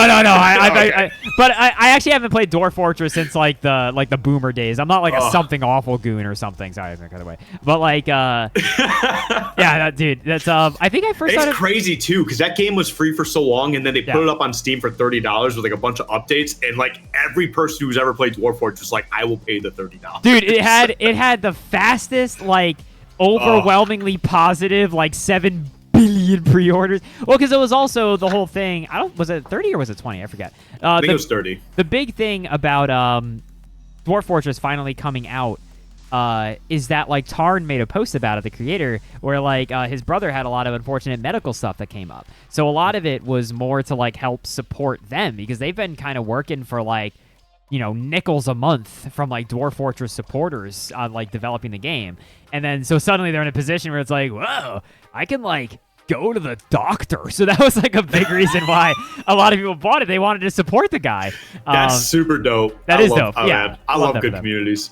Yeah, also, yeah, oops, you guys should be good to start. Sorry, I wasn't spectating. Whenever you two are ready. Yeah, there are also troglodytes in D&Ds. They're not fish in that. They're also cavemen. The only unique thing about troglodytes is that they have a horrible stench.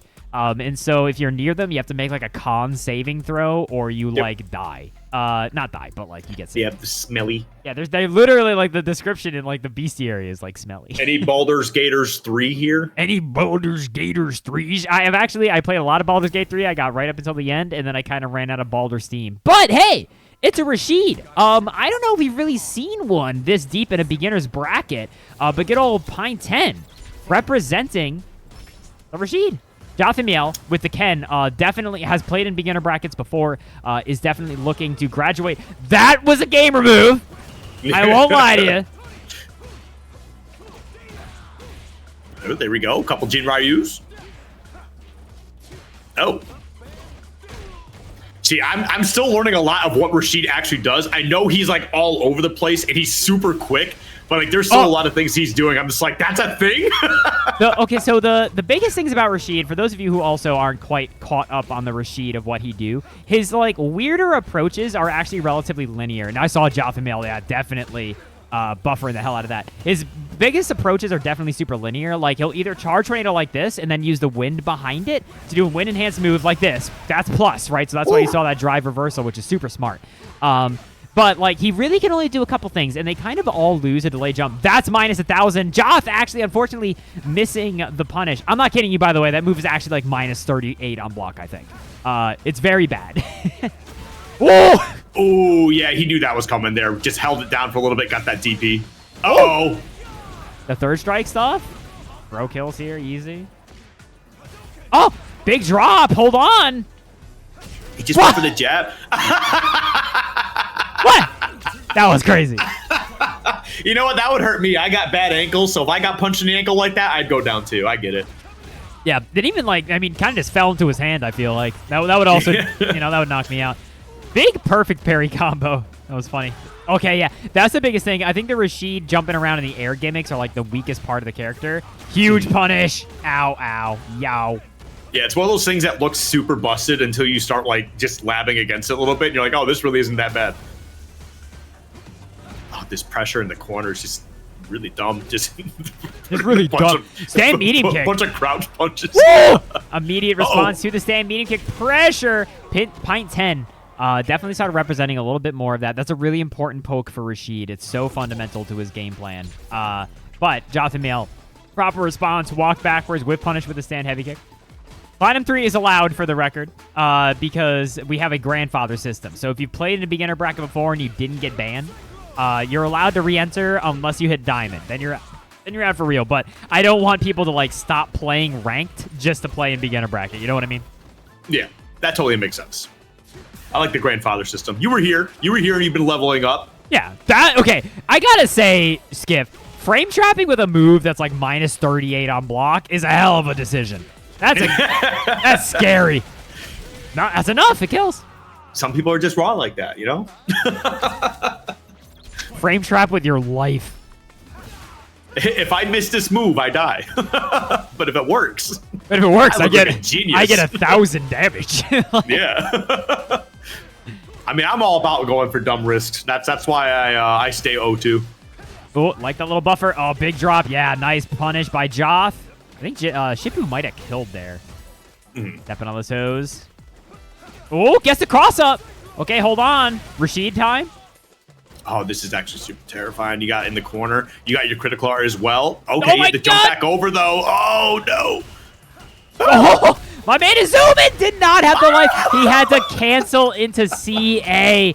Did not have the life on deck to eat that DI. Oh man, that was definitely a really scary position too. Like he had like a great opening and then accidentally put himself in the corner, had to jump over, and it was just a scramble from there. Yeah. Oh man, now you're in the corner for real this time. Okay, but we get a couple hits. A little bit of a dropperoonie. Yeah, straight in level 3. This makes sense, right? Because now Pine 10's level 3, or sorry, their burnout gauge completely frozen. And this means that now if they just do like walk up button DI, they're going to be basically forced to super out. Doesn't even do it, just frame trapping. What part of the bracket is this? Well, Joth is moving on to the big top 8 winners side, so we're in top 16. Is what I mean. That's winners, right? Winner's side. So we only watch winners up until the big old top 8. Got you. But, all right.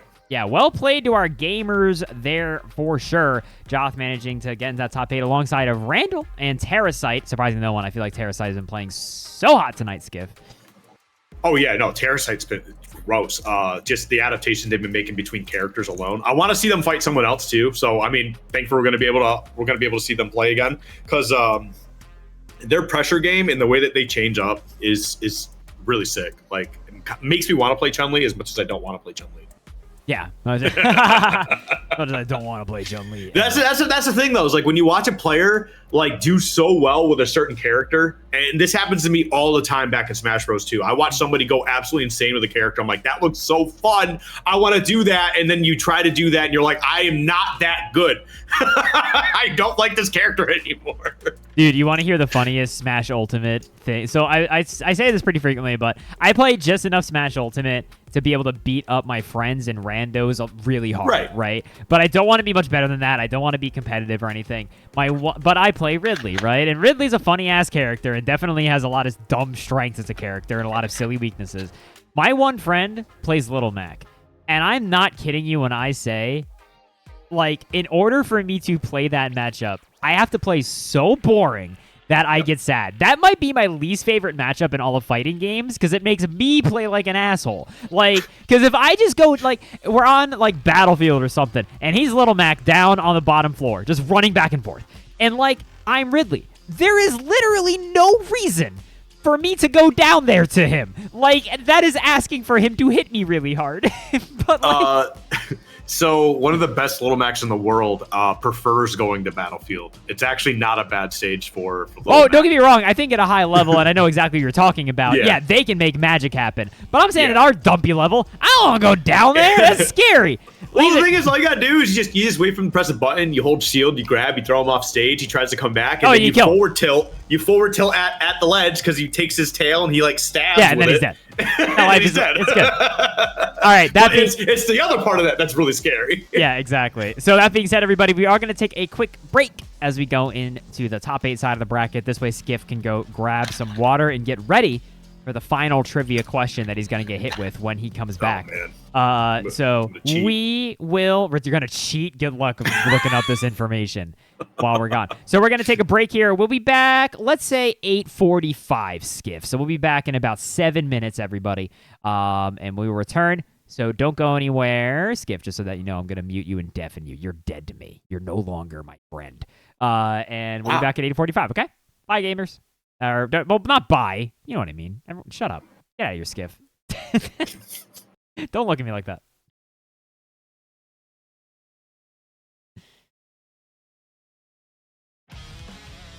Oh, hell yeah. All right, I'm hitting y'all with the jams real quick. I'll be right back. I'm just going to grab some more water.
All right, chat. Are you still there?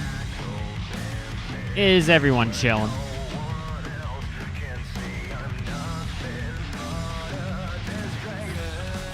And Beard, have you played Neo: The World Ends With You? Because that's what this song is from. Because Neo Twowie is perfect. I think it is upsetting that less people talk about Neo: The World Ends With You. You know I'm not your perfect boy you want me to be. All I really need is room to breathe because this dog. How I been? I've been okay. How you been, Skellytone? Just busy. Work is just, this job I have is, simultaneously cool and also it's just stressful. So it's just like, I've just been a little bit more tired. But I feel like I'm getting used to it. Wow.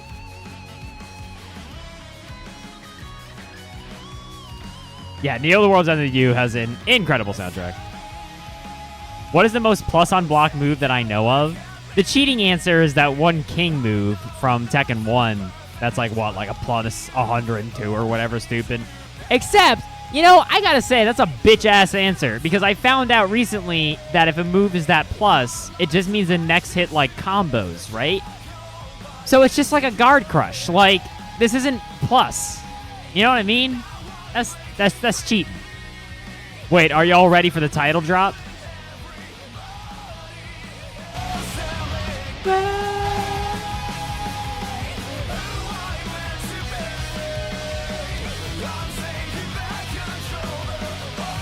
World ends with me. Hell yeah.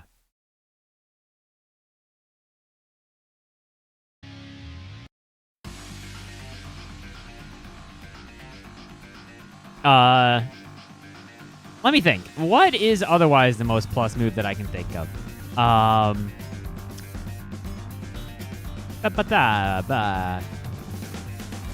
Dude, Street Fighter 6 has some messed up plus moves when people are like in burnout. That gets pretty funny. The King move is only one. I can't think of any moves that are that dummy plus outside of like set play moves. I don't know, Tillian. That question kind of gets into cheater territory. You know what I mean? Like pretty quickly, it's all about like I don't know, things that are independent. Skiff, is that you? Hey. Yeah, hello, Skiff. Hello. How are you? You know, I'm hanging out. Oh, good. Glad to hear it. Does Fafnir count? Fafnir's pretty plus, but it's also a guard crush. Yeah, that's the thing, right? Like assist and like fireball. Dude, one of my favorite, dumbest looking, like, I'm going to call them set play fireballs, like loosely. Like the, yeah, dude, you cannot be doing Eagle Spike like that in block strings, man. That is some scary-ish. If anything, do medium mixer. Don't do, or light mixer, rather. Don't do, frickin' Eagle. That is scary. But, anyway, I was gonna say, Skiff. Hi. Final quiz question of the night. All right, cool. I already know the question. Oh, great. I'm glad you know the question. I know the answer. So what is it? Go ahead. I don't want to take. I don't want to take your buzz. All right. Your favorite video game of all time? My favorite video game of all time? Capcom versus SNK2. Oh, okay. No, I'm choosing for you. You don't have the choice. Your favorite game of all time? Capcom versus SNK2. Okay. The character Cammy. You know Cammy. Yeah. She played She looked like Barbie. We share a name. Your name is Cammy? My name's Cameron, but it's close enough. That's, close enough. Your favorite character, Cammy. Her close heavy punch in Capcom versus SNK2 is a notoriously funny move. Okay. What is it on hit? And for extra credit, what is it on block?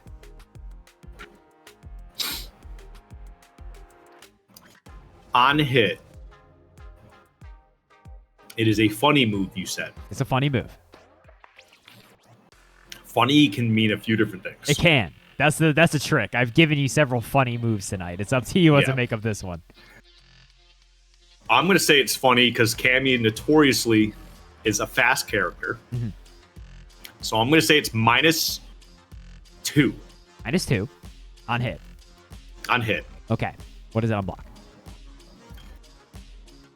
I'm going to say for the funny answer, on block, it's +2. That would be good. I'm gonna give you.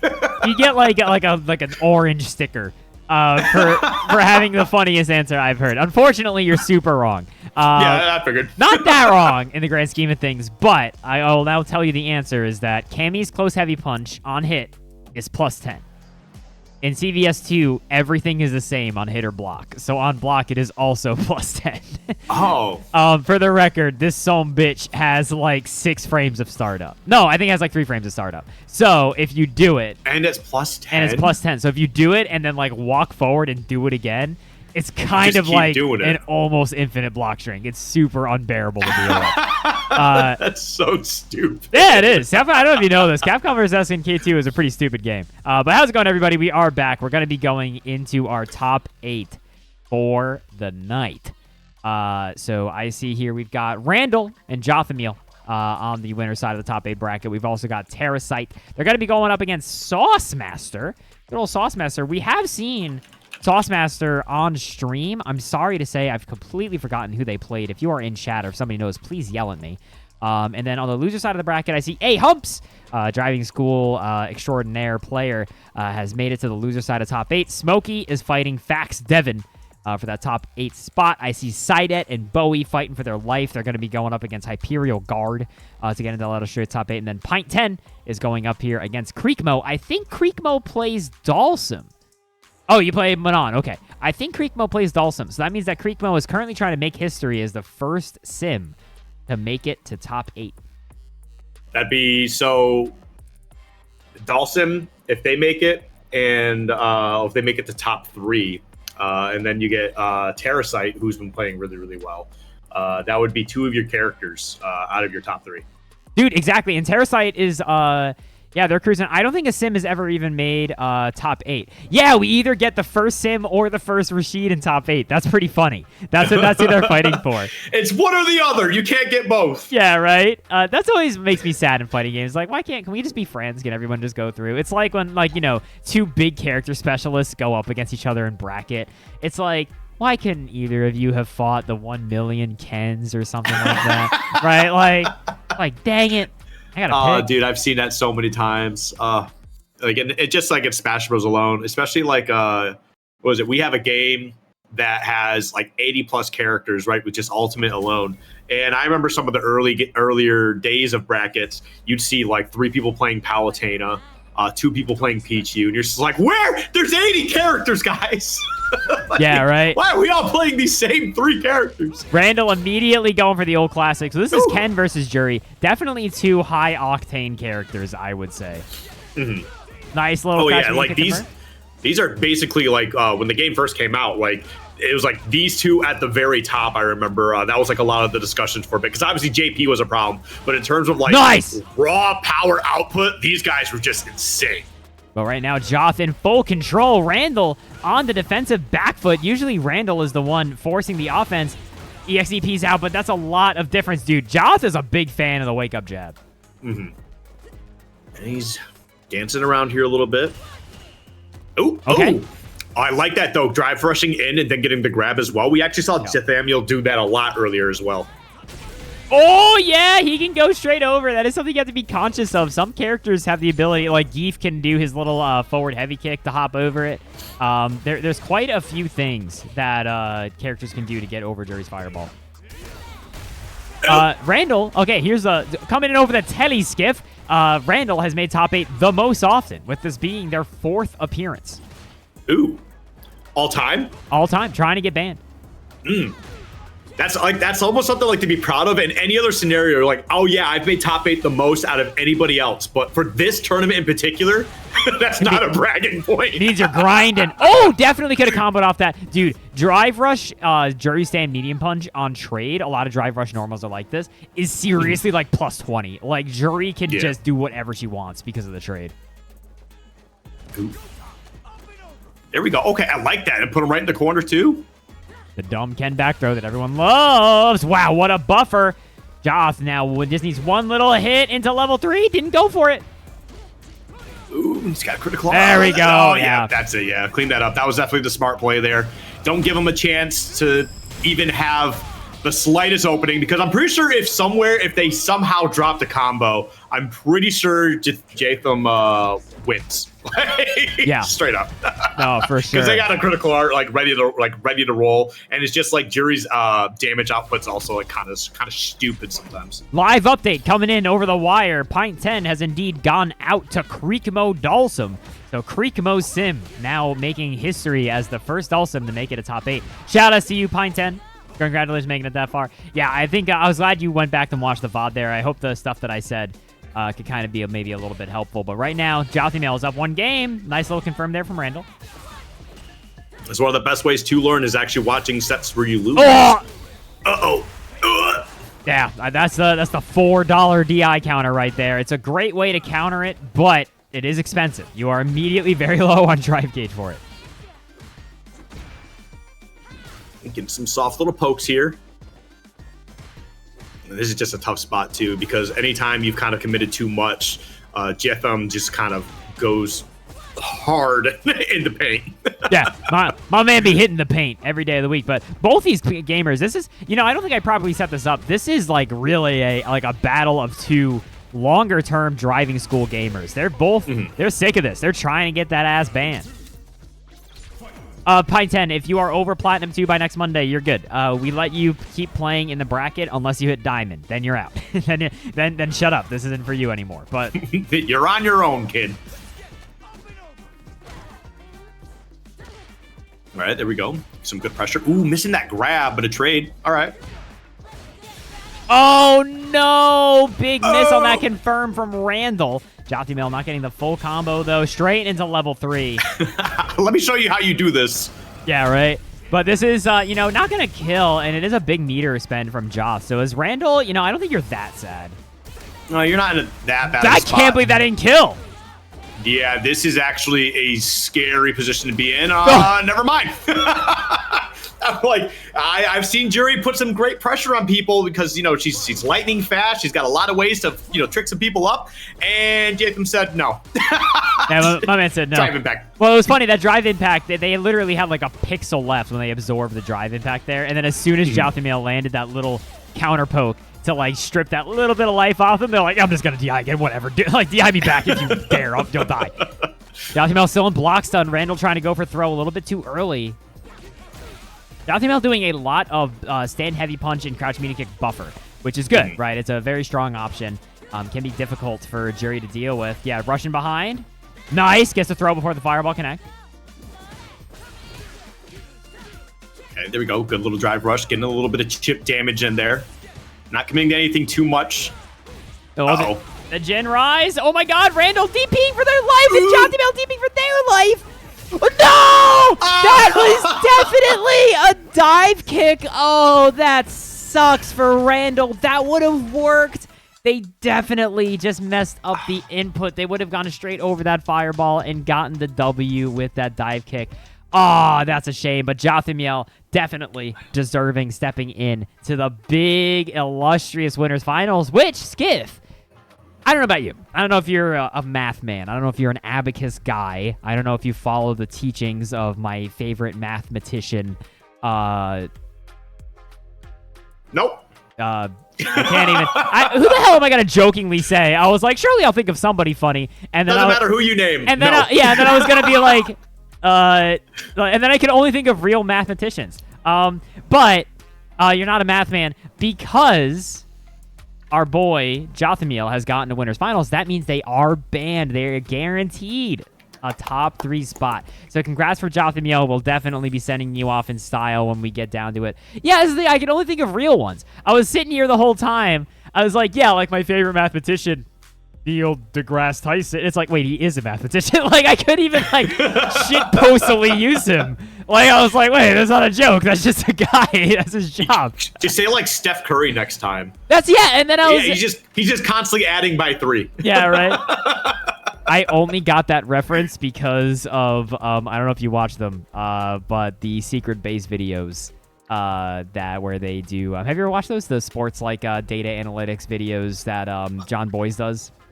I haven't watched any of his, but I've watched like other sports analytics stuff. I love basketball, so I will generally watch a lot of basketball stuff. All of my sports knowledge I have is super fake because a lot of people just like secret base, myself included, even if they're not a big sports guy. And that's fine. Yeah, John Boy is most famously also one of the big inspirations for Summoning Salt. Like, so that's like if you like Summoning Salt's kind of styles of videos. Where he does the whole speed runny breakdown thing. They're very genuinely entertaining. Like, and it's shit, dude. Look at me. I weigh 140 pounds, soaking wet. I've only ever held game controllers. I don't know what a sport is, and I still find them entertaining. I watched a whole documentary series on the history of the Minnesota Vikings, and it was a great time. Anyway, that's the thing. Is like I feel like even if you don't follow sports, sometimes you watch the right documentaries or just like videos that someone creates on YouTube, and you don't even have to like sports. They're just good watches. Yeah, they're good times. Anyway, Terracite here going up against Sauce Master. In Sauce Master's own words, they play Manon, in parentheses, badly. Yes, sorry, I forgot to mention they did say that earlier. I appreciate the Sauce Master. Dude, I feel like Sauce Master has just gone for a series of resets and pokes, and they just all hit Terracite. Terracite now going for that patented Terracite pressure. Mm-hmm. All right. This can be a little bit tricky too, because like if you do anything that's a little too committal this close, especially the way that they've been putting down some pressure, this happens right there. That's what I was about to point out. Manon does not play. You leave an opening, she's going to hurt you. I can't believe that Crouch Heavy Punch caught the cross up there. Good block on the mallet smash. Gets the DI back. Oh, is this enough with level 2? Oh, that was a reset. Oh no. Okay, wait. I believe in Terracite. No DP. It's no offense to Sauce Master. Oh, never mind. That's it. I'm sorry. I cursed you. I can't believe you would do this, Skiv. It happens. I can't believe you pulled out your special commentator death note and wrote an entry. Hey, this isn't the first time, and it won't be the last. I secretly want the grappler to win. I feel like I kind of do the opposite of commentary curse, where I just kind of like... Oh, so yeah, it's the Trogs going up against each other. Look at this. Oh yeah, look at that. Dude, I got to make the con save. This is too much. It's getting real smelly in here. Hold up, dude. Terracite getting a lot of pressure. The question now for Terra is how much... Oh, wait, level 2 is going to connect, yeah. But the question for Terra now is for trying to close out this round, how much meter do you commit, right? Like, do you just go straight into level 3 when you find the opening? Nah, didn't even have to do that at all. Yeah, I was going to say, if you get the... Because, like... Terracite's combos have been really good. Like, been some long strings, too. I think if they get the opening, they're pretty solid. They don't have to spend any of that meter. And as we can see right here, going into this final round, you got a level 3 on you. Yeah, they're ready to rock. That was a jump scare perfect parry. Oh, no! Huge drop there on that crouch light kick into Spinning Bird. And now Terracite is getting dumpstered into the corner. Dude, these mallet smashes have not worked once. Big anti-air. Oh, that's 5 medals now. Uh-oh. Honestly, one more, that's it. Okay. Oh, wait. Oh, this is big. You need to convert spend it so much. Yes. Because put the damage down. Gonna put Sauce Master near burnout. Gonna let Terra's own gauge recover a little bit. Beautiful stuff, dude. If Sauce Master blocks their burn. No DP. Oh, no. That's got to be the nerves kicking in. Oh, my God. This is a grind of a match. Sauce Master, obviously, now... kind of favored to win any hit they land. Not quite to the corner. No! They burned out. They did not have the cash to DI back in that sequence. Sauce Master is going to take the first one. That was a sick game one. That was rad. That was sick. I like that. Yeah, that's the thing is, like, even if it comes down to characters that someone might find lame, if you're a spectator, you get to a scenario where it's that, like, last second, like, whoever gets that last hit, it's so hyped, so good. Oh, God. Lot of nerves, I think, going on right now. Terracite, who's usually been so consistent, now dropping these combos that are really costing them. Mm-hmm. Oh, that's more damage, yep. This is definitely a tough one, too. They didn't take a lot of damage. But that could have just been the early, like, hey, here's my pressure game. You're going to be in the corner all round. Let's see you try to work with this. And he just sometimes can't find the right answer, you know? Dude, and one big thing I'd really love to see Terrasite incorporate more is more DPs, because they are just getting jumped in on by Saucemaster. Good punish. That is true. No, dude. I feel like something's gone awry. Uh-oh. Okay. Oh, that was huge. That was huge. Burn themselves out, though, with the EX Spinning Bird extension. A little bit of the dangerous situation. Got to be wary. Saucemaster trying to jump out. Oh, my God. Wow, you just really just walked up and just did that, huh? No DP. Nice little block, though. Okay. Nope. It's away from it. We got a game. We got it. Do we have a game? We have a game. Skiff, what is the status of the game? Game 3 or round 3. Excuse me. Could be game 3. You got two. You got 2 meter. You're almost at 3. This is bad news for Saucemaster. This is, you know, you better start grabbing. You better put on your A1 gameplay, I guess you could say. A1 since day 1. Ooh. A little bit of plus framey pressure. No DP again. Terrasite is so weak to these. Huge drop. Oh my God. But a baby punish. This is getting spaghetti. Spaghetti. Saucemaster burning themselves out. I've never seen 2 people work so hard to get banned. Nice. A quick little confirm. Saucemaster is able to go 2-0 over Terrasite.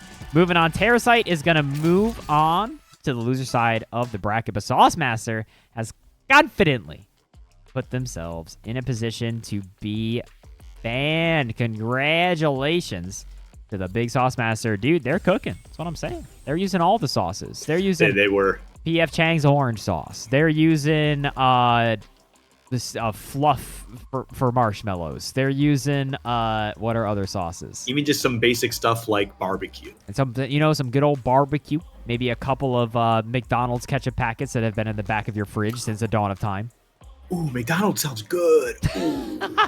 I'm bad temp. Dude, all we've done this stream is talk about like Sheetz and Wawa and McDonald's. We're bad at Well, I mean, that's the thing. Is like talking about Sheetz and Wawas, that makes me go, oh, I'm hungry and I miss them, but I can't go get them, right? McDonald's is over there. That is. Yeah, dude, PF Chang orange sauce is actually good. I made orange chicken not that long ago, and I just bought PF Chang's orange sauce, and it's pretty good.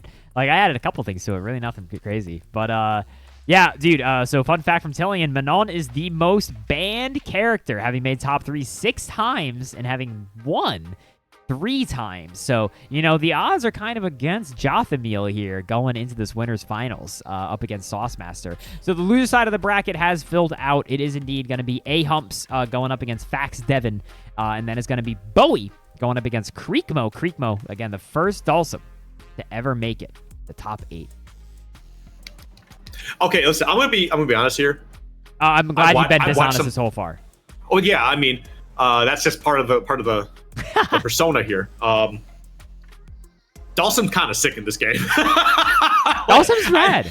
I know. Usually, like, because he can lame a lot of people out, but like I've watched like quite a few Dawson players, and I'm just like, this character is actually so sick in 6.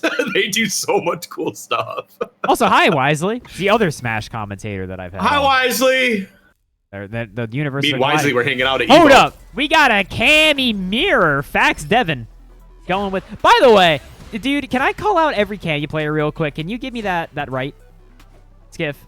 Yeah, whatever. I don't have any stake in that. How many of y'all Cammy players actually just played the World Tour to get this costume? I feel like, compared to literally any other character, I see the most Cammies in the alt. And, like, I gotta say, y'all degenerates. Look, I like Cammy's, like, normal costume, like the alt costume, I guess, her old costume. But I think her new design's, like, super sick. I also think it's sick. I don't understand, like, the whole controversy around it. But anyways, yeah, let's get back into this game. Fax Devin getting that perfect parry on Wake Up. Oh, wow. Big stand, medium kick. Okay. Yeah, dude, corner libs. A-Humps burned out. Yeah, gonna be DI. You would have had to reversal level 1 that. 1-2. Bomb. Buckle my shoe. Mm-hmm. And Cammy's cool. Your partner is actually grinding for the OG outfit right now? Yeah.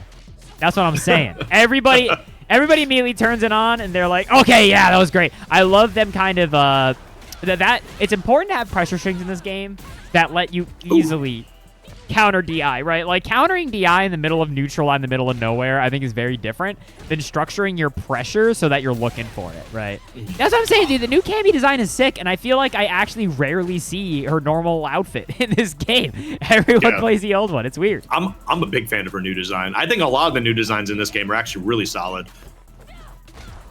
I think they all are. There's nobody in this game I dislike the look of. I mean, like, there's obviously the big W's. Oh, that's another stun. You've got CA on deck, too. This should be more. Hold up. Drop. Okay. Oh, no. Oh, I get it. I get going for it. You know, little last second, like, please help. Please let this hit. Yeah, no, I mean, I totally understand. Would have also give the side swap there. Would have put me closer to killing. Uh-oh. What'd I do? I didn't do anything. Why did they leave? Maybe a character swap? Perhaps. I know a lot of people are just not fans of the Ditto. I think Humps is swapping. Is that a Blanca that I see?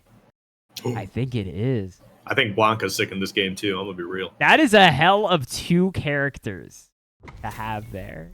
Blanca and Cammy, you say? You need to enter before you're banned, dancing on the edge of Plat 1 right now. Dude, wisely enter. Jury outfit, big W. Yeah, I like Jury's outfit in this game. I'm not the... Jury's just, she's fashionable in general. Because it's very similar to her this is competitor one. Hey, Bowie, thanks so much for the big rated 2. Wait, you're still in losers, aren't you? Good luck. I'm biased now as a streamer. I hope Bowie wins. A-Humps going for the classic Blanca mix. Ooh. Yeah, that's what I was gonna say that, Tillian, right? I think this is the very first character swap we've ever seen in top 8. I think it's the first one we've seen all day. Yeah. No, I mean, it's the first one we've seen in top 8 ever. So I mean, that's pretty big deal. I mean, I get it. Like, for most people, they just kind of they want to keep grinding win or lose with a certain character so you can like learn all your strengths and weaknesses. So I don't blame them. But this is a moment of like, hey, I am trying not to play in this bracket ever again. I need to get this work done. And right now, it's not looking too bad. Yeah, A-Humps. Oh, trying to bait with the neutral jumps. Okay, finds the opening. No, wasn't able to dump the meter. That should have easily killed. That should have been straight into level 1. Yeah, I mean... That was definitely super tough at the end. The DJ drip is truly crazy. Like, I think everybody's a huge fan of the new DJ, right? Oh, dude, DJ now is like, it's such a redemption for that character. Oh, it 100% is. Oh my god. I feel like the characters, though, that make me, oh, wow, that wasn't even a punish. That actually, A-Humps was just already committed to an action there. And definitely pestering with those heavy balls. That, do you ever just see a Blanca forward heavy punch from full screen and you say, I wonder what you meant to do? Yeah, all the time. That's usually me when I play Blanca. Yeah. I'm forward heavy punching. That move is like the screen. That move is like minus 1,000 on whiff too. Like Blanca eats shit when he tries to go for it. Okay, EXTP on wake up hits and A-Humps is in a fantastic position. Dude, this is gonna be bad. Row. Oh, wait! Oh, no! Oh, that could be bad news. We got the critical art and everything. Are we going to go for it? Just put him in the corner? Dude! Oh, they got it! Clutch? Wow. Clutch Devin? Wow. Dude, Fax Devin. That was crazy. Fax Devin has had 2 crazy... I can't believe that grab hit! He was so far away! Blanca got long arms, dude. Look at him. Blanca is one of those characters where, like, if you pick his ult, I'm like, sure. Like, they look exactly... Again, dude, he's got the freaking Sonic Adventure 2 Battle magnet hands. I think one person in chat got that reference, and whoever you are, you're welcome. I played a lot of Sonic Adventure 2 Battle. Did you get the reference? Yeah. Do you remember the stupid magnet hands? Yes. Oh, jumping over the fireball. Okay, wait, cannon spike. Hold up, Devin, now in the driver's seat a little bit, pushing. And A-Humps without the reaction. Is level 3 enough here? I don't know. I don't think it's gonna be. I don't think it is. I think he's gonna barely live. Survey says. Oh! Oh! Never mind. Never mind. It's enough to take it. In fact, Devin goes 2-0. Over. I've been wrong before. I'll be wrong again. That must have been really close. Like, that must have been very close to the line there. But I like that little confirm from Devin, able to take it there over A-Humps. Good job. How dare you drop Adventure 2 Battle on me from nowhere?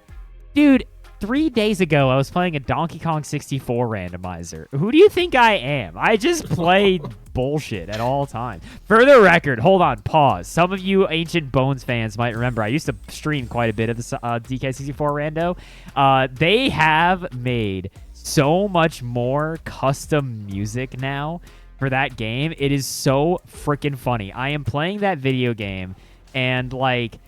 Fun fact for you, Skiff. You know the DK rap. Everyone knows the DK rap. Did you know every word in that DK rap is stored in the game as a MIDI? So if you're making like a custom song to put in that game's randomizer, you can have it just go like chunky, chunky, chunky, chunky. Like every line of that song is in that game as a MIDI file, which is so freaking funny to me. Like, it is... Hurts. Like, did you ever play Yoshi's Story? Yeah. Like, they put in the, you know, the Yoshi. It's in the game as, like, a custom song. And it goes like, KD. Like, it cracks me up because it's just in the game. Anyway, sorry. That is neither here nor there. Dude, the Kuze theme is so freaking funny in the rando. Anyway, sorry. I'm popping up because I haven't played it in so long and they've buffed it so much. I do need to stream it again soon. But they have changed some of the rules. Here we go, everybody. It's going to be Creekmo, the first sim to ever make it. How do you feel about Kirby's Air Ride? You know, I've actually never played Kirby's Air Ride. That's definitely one of those big... Like, despite me being such a dude who played, like, almost every big Nintendo game, like, that's one of the only games that I just never played it, but... Yeah, it's probably my favorite video game of all time. Really? That's also my person I used to commentate with constantly, Snow Monkey. I don't know if they're in the chat right now, but that is their favorite video game. So, you know? I'm actually, I'm running a tournament for it at a upcoming Smash Bros. Event, yeah. Hell yeah, dude. Oh, you always play it at MagFest real hard, which is always what I'm excited for. But anyway, Creekmo gets the Chicago Wind punish. The X-Ball, that's going to save him! Ooh, that was actually crazy. I do actually like Dalsim's grab in this game, too, because I think it's very... Yeah, look, it's you in the back of it twice and then smacks you across... And it's literally the most disrespectful thing ever. That's illegal, like, every UFC, like, punching someone in the back of the head like that. It's insane. Oh, my God, just slide from downtown, huh? Dude, Creekmo is burned out gaming. They're just mashing chat. Oh, that should work. Yeah. Level 2, one of his only real defensive options, Creekmo. I gotta say, Creekmo is playing a much less feral Dalsim than I was expecting, if that makes sense. Yeah, it is legal in yoga. It's legal in yoga. Yoga. What yoga are you going to where you all fight each other? Creekmo stuck in the corner. Love that little slide out, but actually gets beat on the throw attempt, and then immediately cross combo from Bowie. Bowie in full control right now. Timeout. That is such a... Bro, Dalsim's jump heavy punch, Skiff. I don't know if you've been hit by it before. It feels bad. Great counter DI back. But huge mountain to climb here. You know, not the best combo, Skiff. If I had to rate that combo on a scale of 1 to 10, I would unfortunately probably give it a 1. The problem with this, too, is just like... You spent that meter last time, right, to take that round 1, and Ken hasn't spent, like, any. Look at him. He's got level 3 now. Ooh, that was a punish. Goes for the final round. Oh. Okay. Oh, this is going to be a lot of damage, too. Yep. He's coming at you. Oh! Chicago Weed punish! Dude, that sucks for Bowie. It's so upsetting. Oh, my God. I mean, he's still going in. He's playing like he hit it. What the hell? He shot it too high. That didn't even, like, work as a reversal. Creekmo is... Yep. And you got some space here. Just go ahead. Poke him once. Oh, the drive impact does work. Creekmo able to kind of flail his way to taking one on the board there. That was definitely... I'm not going to lie to you. I won't front, Skip. That was a little messy. That was a game. That was definitely a Street Fighter game of all time. Great tech on that throw. Creekmo is showing quite a bit more restraint on defense. Wow. I was going to, as I say, as he does DI immediately, and then gets his throw punish. Freak Mo, we got to get some combos in your life. I'm not going to lie to you. I'm not going to front. But right now, the neutral's holding it down. Say he's doing this over and over again. It's working out. And he does a quick little mix up there, but now in the corner. Oh my God, again? Just straight level 1 in him. No anti-air and a hugely unsafe sweep. Uh-oh, he's on the wall now. Okay, hold on. Bowie comeback. Bowie clutch. Oh, that was big. Big punish here. Lots of damage. You got him in the corner again, too? Oh, this is tough. No way. No way! Oh, no! Not enough! Ah! Oh, he did punish it! Oh, my God. Oh, my God. Oh, now he's burned out, too. Oh, okay. Oh, my God. Why? Why is this game happening the way it is? This is so freaking silly. Creekmo on match point now. Yeah, dude, Creekmo's doing something. Damn it. I gotta say, okay, great, DI back. Yeah, now, once you see a couple of DIs like that, especially against a character like Sim, because his defense sucks so much that they're gonna default to DIing out of pressure more often, I think, than your average bear. But, like, you have to really make your pressure safe to DI. Like, it has to be the immediate concern that you immediately front. To good Ken players in the chat, am I crazy, or does Ken's EXDP not do any more damage than his heavy DP? Don't they do the same damage? I thought that was a thing. But here, combo straight into level 1. Yeah, let's get some good damage, putting some pressure out there. I hate that. Oh my Being God. pressured in the corner when your opponent's on the other side of the screen. Terrifying. Oh, wait! Hold on. Bowie? Ooh. Bowie? Dun, dun, dun, dun, dun, dun, dun, dun, dun, dun. Oh.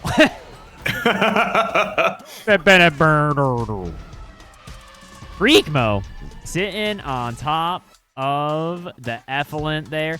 1,600. Okay, so it does do a little bit more. I thought I heard from someone that it basically doesn't. I don't know if it's like because of the scaling thing or whatever, but regardless, big shout outs to Creekmo. They're going to be moving on here. Bowie, thanks for the raid and also thanks for playing.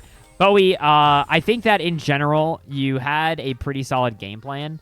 Like I said, I think actually the biggest reason that you lost is like once somebody is showing that they're going to DI squirm out of pressure constantly, you just have to structure your pressure to be safe to it, right? That's like remove non-DI safe Jin Rise from your vocabulary, right? Like change your confirms to be like button into button where you can still DI cancel, right?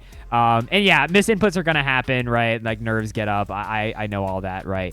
But GG's to both you gamers for sure. Skiff, we are now in our top 6. Absolutely. And actually what's scary here too is, so we just saw Creekmo play, and they're going to have to be going against Terrasite, which I'm actually really excited to see. The hell is that going to be? Dude, Terrasite has been doing really good. Again, I know I've been kind of harping on this, but just like their pressure and like how they've been adapting to different characters, but like Dawson's so different than everybody else. Yeah. So I'm really, really excited to see how they play against that. Dude, 100%. Looking forward to seeing that match for sure. I think good old Randall should be getting back up here for the next one, going up against Devin, who has been a menace tonight. Parasite destroys you regularly. I'm not surprised. Parasite, I think, has that very stable, solid game plan that like Skiff's been talking about. That's like so critical, right? So I think establishing a rooting for Devin nefarious. You can't root for Devin nefariously. That's illegal. Derogatory. Rooting for Devin, derogatory. All right. Oh my God, dude. Randall has done like round start drive rush, I feel like every time. Yeah, I mean, it's a great option. Nice!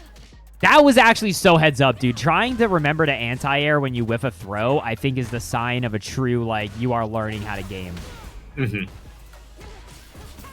Oh! Pour one out, dude. That sucks. This pressure's a lot, too. Okay. Getting a couple of little pokesies in there. We've been known to pokesies. You're doing a little bit of pokesies. You just reminded me that for some reason Ursula in The Little Mermaid calls Flotsam and Jetsam her poopsies, and I can never not think of that at all times. And I still don't know what she meant. Skiff.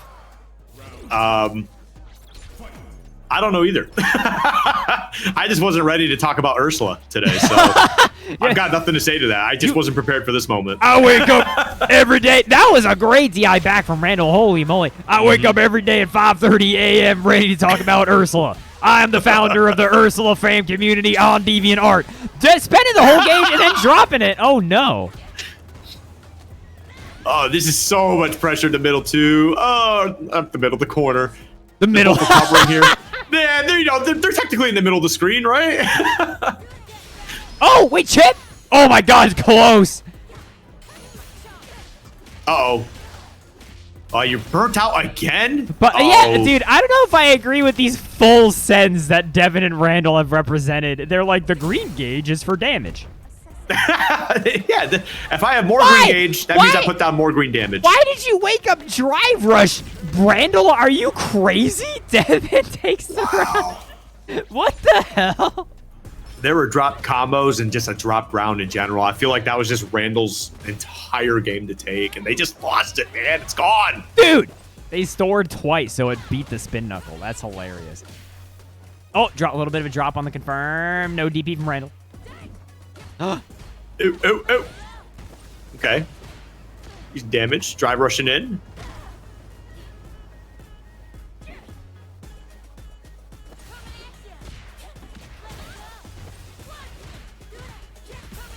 Few more pokes, getting them to the corner, carrying them all the way across. I agree with using the drive rush there to extend the pressure. Oh my God. The DI. Oh. Trying to DI Hooligan is a little bit desperate for a character, I feel like, that has a DP. And Devin has more represented Hooligan throw, which would beat DI. Randall burned out, has to be scared of stun. Oh, dude, this is just like such a sad state of affairs. Wait. He didn't do anything. Oh. Devin was chilling. Punish. Should be able to build level 3. Doesn't even need it. Just the full... Dude, that was a CVS 2 combo. Fierce, fierce, fierce, fierce. And Devin puts the first on the board in a... Okay, clean it up. Both of y'all walk it off.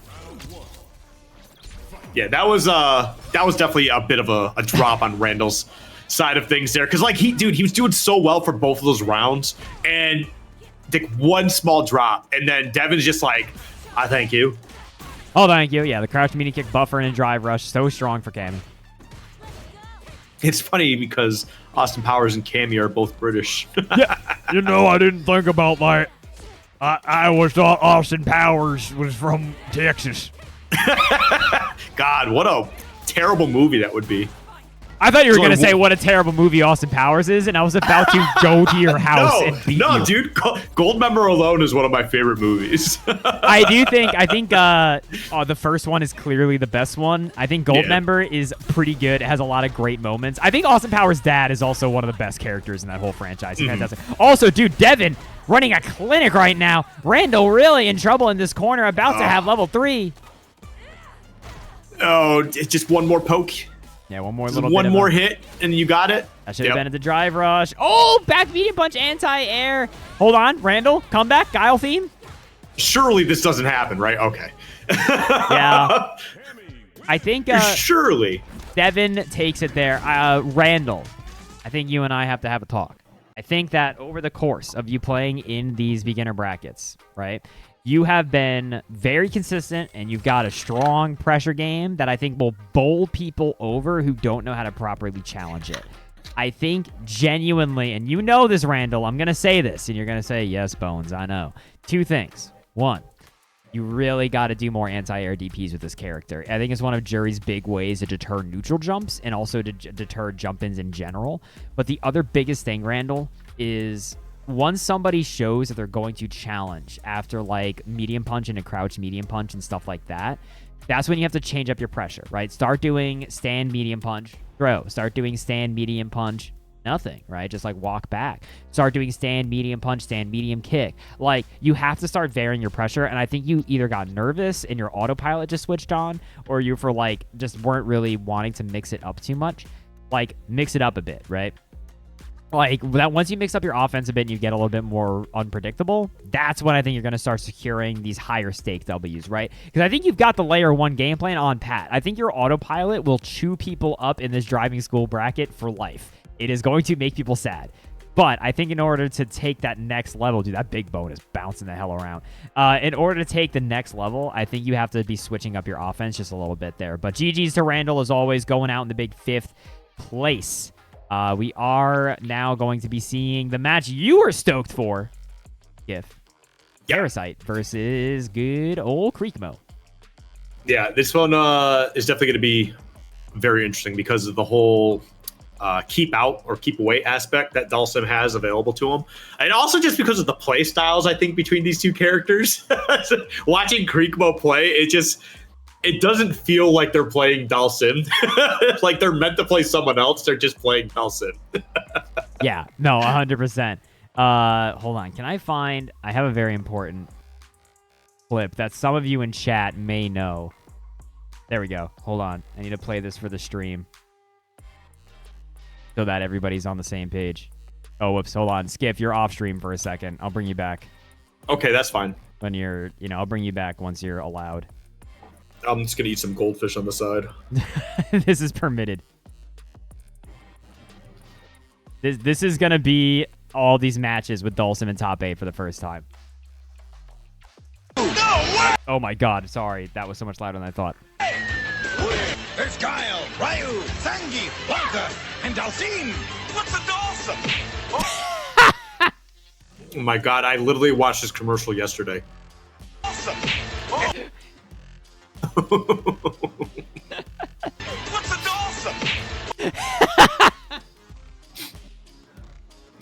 What a perfect commercial, huh?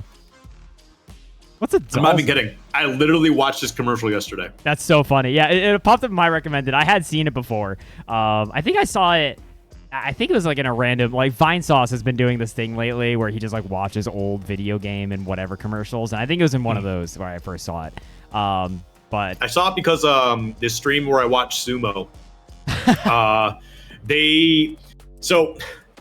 They put on some random commercials, like they just look up like funny Japanese commercials and just like whatever Japanese commercials. And they throw that on like while nothing's happening. It's just to kind of keep the stream lively. That's good. And they literally played a few of the old like 80s and 90s, just whatever commercials from like America. They usually just do the Japanese ones, but they played all the Street Fighter like 80s toys commercials, and we're just like, what is this? Like, what's a this Dhalsim? is insane. That's so funny. Did they play the Sears like you'll call today? I'll call now. Did they? No, there's Scorcher. I feel like that commercial is like a hallmark of American commercial like culture, just because it did play. I feel like from 1992 to 2012 or something. So like everyone saw it at every age group, and now whenever it's hot, everyone in America is just like another Scorcher. Did you call Sears? I'll call now. It's just a known call and response. But yeah, next up is going to be big old Terrasite going up against What's a Dhalsim. Excited for it. That should be a good game. Thank you all again very much for watching. Skiff, thanks for being on tonight for the record. This has been delightful. No, thanks for having me. I know it hasn't been the most enlightening Street Fighter commentary of all time, but I'm definitely having fun. I'm enlightened. I'm trying to think. I mean, like, there's Pokemon behind you, so no, that, we got that squared away. I've never played Air Ride, so I'm sorry. We can't bond there, Skiff. We'll never be too It's okay. We'll max out at like an 8 out of 10 friendship for that. I know that, but that's okay. Well, what's your favorite gen for Pokemon? I think I still have to... You know what's messed up, and this might get me on a chopping block, is that I mean, like, part of me will always say black and white. But I really like... Oops, that's the wrong source. I really like Scarlet and Violet. They were a technical nightmare, but they did, like, I feel like everything else right that I wanted, and it made me very happy. If it wasn't for a multi-billion-dollar corporation like Game Freak, just not developing video games like they're still an indie studio. Yeah, right. That game would have been fantastic. Yeah, no, 100%. But anyway, sorry. Creekmo going up here against Terrasite. That's a big drop. Yeah, DI in. Oh. Again, that's a $4 DI counter. Yeah, that's a lot. It's a lot gone. Now you're in Burnout here. Both people in Burnout. Burned out gaming. Pressure. We're playing some Street Fighter 2 now, boy. And this is me at 5 a.m. Burnt out gaming. That feel when you do yoga at 5 a.m. Listen, I should be asleep. That super is not invincible. That is a hell of a gamer decision there from Creekmo. I mean, it's one of those like, hey, I bet you won't see this one coming, and then they just block the whole thing. You're like, what do I do now? Well, that's the thing. I would have lost to a meaty. It's not invul. Wow! What the hell side was that on? What? I think it's because she was continuously walking back. So he was on one side, and then he was on the other all of a sudden. That's really funny. But yeah, I think black and white is my favorite. I mean, I'm a Gen 2. I'm a Gen 2 guy. I think Gen 2 has so many things in it that are Giga Kino and really great, but I think actually playing it is kind of miserable. Heart Gold, Still Silver are the greatest games of all time. Okay, hold up. Wait, big DI count of Terrasite definitely wide awake. Kind of a wimpy combo there. Terrasite, though, easily could they could get a couple hits here and a stun, and that could be night-night. Just a matter of... Oh, the overhead reset! Ooh. Uh-oh. Block this one again, too? Nope. Oh, no, that gets that one. That was the invul one. That one's allowed. The other one was not. That one's allowed. No DI. I'm surprised. And they got their critical art here, so... Uh-oh! I can't believe that hit, too. Yes. They leaned right into that one. Fireball. Oh, my God. Popped her big toe. Okay, Creekmo. Creekmo is a scrambly player, I gotta say. Mm-hmm. That's actually one of my favorite ways to watch people play, is how are they in the scramble? Because the scramble, I feel like, happens so much, especially at, like, some levels like this, too, because sometimes you just get into a situation where both players are like, what do I do? What do I do? I'll do this. And you kind of see who's, like, a little bit more ready for those, like, earth-shattering moments. Oh, another wake-up level 2. Dude, Creekmo is a wake-up level 2 gamer. But look, I mean, it's paid off. Terrasite now down so much life. EX Gunshot gonna help get a little bit on the board here for Terra. I feel like as Terra, you're like, please jab me once. Put me into CA range. Okay, they're in the CA range. That throw has been devastating. Creekmo now in the driver's seat. Oh, wow. Okay, that connected, but didn't get anything else out of that. I will press this button again. Just jabbing his way to victory. Creekmo actually looking like they might take this over Terrasite. Terrasite has got to clean it up a little bit. Just play it safe. Tech the throws. Creekmo's definitely a little bit of a throw gamer. Yep. Nice. Yeah, they've been really good with that reaction there. Anytime someone's been drive impacting, they've been ready for the counter. Yeah, Shave Sim is just mildly cursed. Shave Sim makes you just realize, I feel like, there's a couple of Street Fighter 2 characters where it's like, what a product of their time. And I feel like Sim... Nice! Yeah, dude, Terrasite's not letting Creekmo get away with any of it. Mm-hmm. Nice. We're More going to damage, yep. Clean that up. And you're really not even that far behind in terms of meter, too. You get a quick little round 1 win. You get to keep that pressure going up here. We'll see if they can keep it going. I mean, they won the first round last time, but, I mean, the way that Creek played to answer back was phenomenal. I feel like Creek actually got faked out there. He thought that Terra jumped, but they just did his Zanshu. Too far away or maybe too slow for that combo extension. Again, that super not invul, but no punish from Terra. Ooh. Oh, God. My man is swanging. DI. No response that time from Terra. Terra actually pretty low on drive gauge. They've been doing a lot of blocking. Yeah. I mean, Creek's just been doing a really good job of keeping that pressure up from across the way. Oh! Good attack on the throw. Yeah, just scouting the DI. Terrasite really starting to be like, all right, fine, dude. You can DI, but I'm gonna just only be looking for it. Wake up level 2 yet again. Oh, God. What happens here? He said, oh, you're over there? Me too. Yoga. I'm also over here. Yeah, dude, these surprise throws from Creekmo have been really catching people off guard all night. Okay, Hazanju working. Too far away for the combo, and Creekmo mashing DI and hit stun. That's a true gamer right there. Ooh. Oh, that's going to work. No. I didn't know that could happen. What? Okay. That was a level 3 for the record, Skiff. Yeah, that's rough. She just slapped him in the head. But, I mean, look at this pressure, though. Terrasite's doing a really solid job here. Dude. Does get hit up by that, though. The level 2s have been eating everyone alive, and Terrasite's no exception. I feel like as Terra, your game plan right now is to get in and then counter DI. That is the whiff punish on the Fierce with the Kokokin. Terrasite able to scramble their way to tying it up 1-1. That's rough. That's not quite as depressing as if Jamie's level 3 only hits on the second hit, because I think that literally does like 50 damage, and you fall over, and it looks really funny. At least Chun looked like she got a little bit of damage out of it. Ooh. Great throw. Right in the corner now, too. Or you're right outside the corner, but... All right, you get away with that one. But Terrasite's been really good about getting those counter hits, so you got to be careful with that. Oh my god, watch out, the ball's coming! Dude, that was so funny. It was just like, just keep pushing him, get away from the ball. Yes, gunshot. Some Indiana Jones stuff, except it's not a boulder. Oh, air-to-air jump medium kick. Creekman is about to get full drive gauge. How are they going to spend it? You know, Terrasite isn't burnout. If there's any time to press the initiative, it would be now.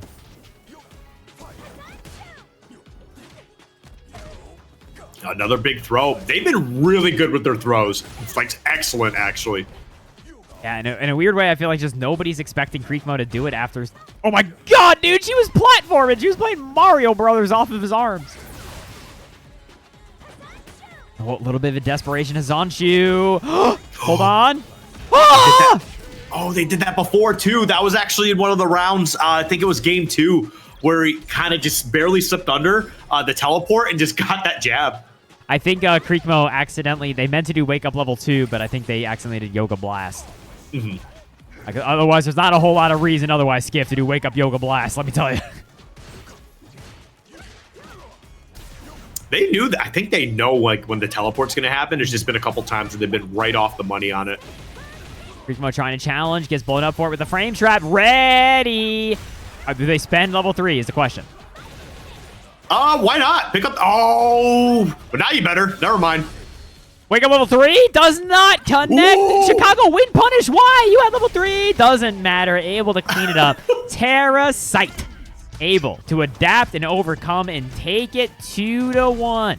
Over big that was a very goofy end to that game. That was a very, very goofy end to that game. I got to say to Big Creekmo here, definitely good job making it this far in the bracket. I think that you really need to get a couple of solid confirms under your belt as Sim, right? Like just a couple of ways to cash out your meter. Because the problem with doing stuff, right, like just constant EX moves in neutral and like DI in neutral and stuff like that, is that you will not be able to use those resources to cash out and do damage on hit, right? And using Suitor Meter on Wake Up constantly, right? You want to be able to find those opportunities to get that in throughout the game, because that'll kind of help like average out, right? Like it'll make every interaction more relevant. When you're relying too much on throw and like DI as your offense, you don't get the confirms that you should, and like that kind of skews the math towards your opponent's favor, right? Like you can win neutral against Terrasite 5 or 6 times in a row, but when Terrasite wins neutral, it's going to hurt a lot more. So that means that like just ultimately the match is tilted in their favor, right?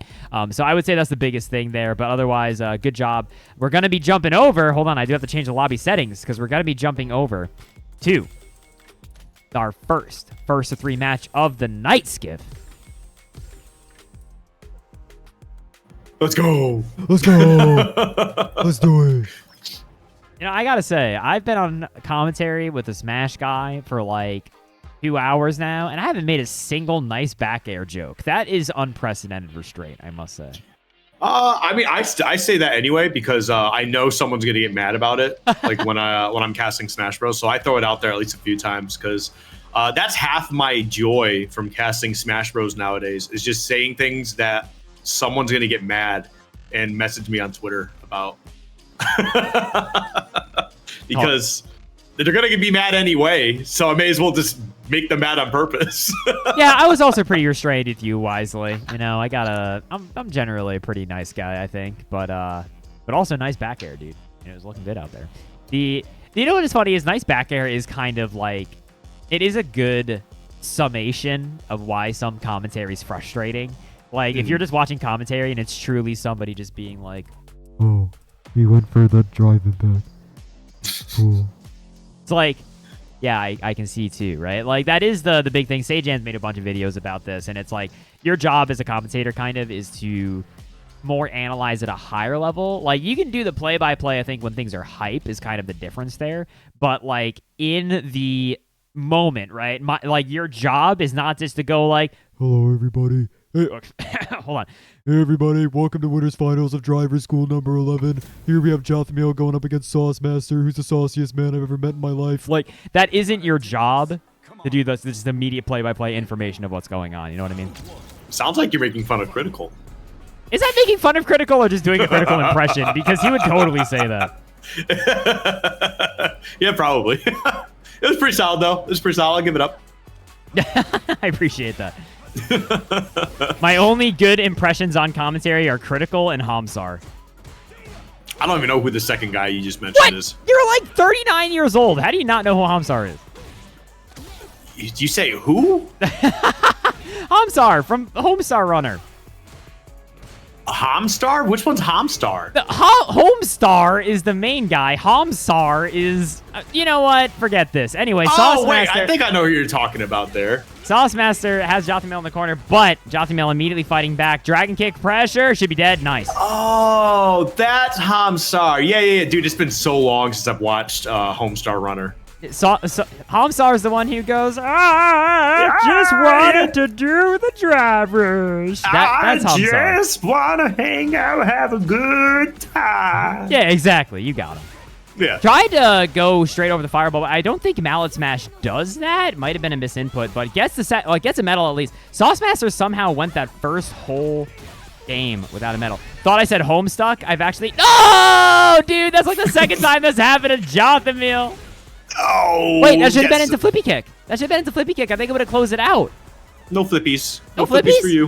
What? Why not?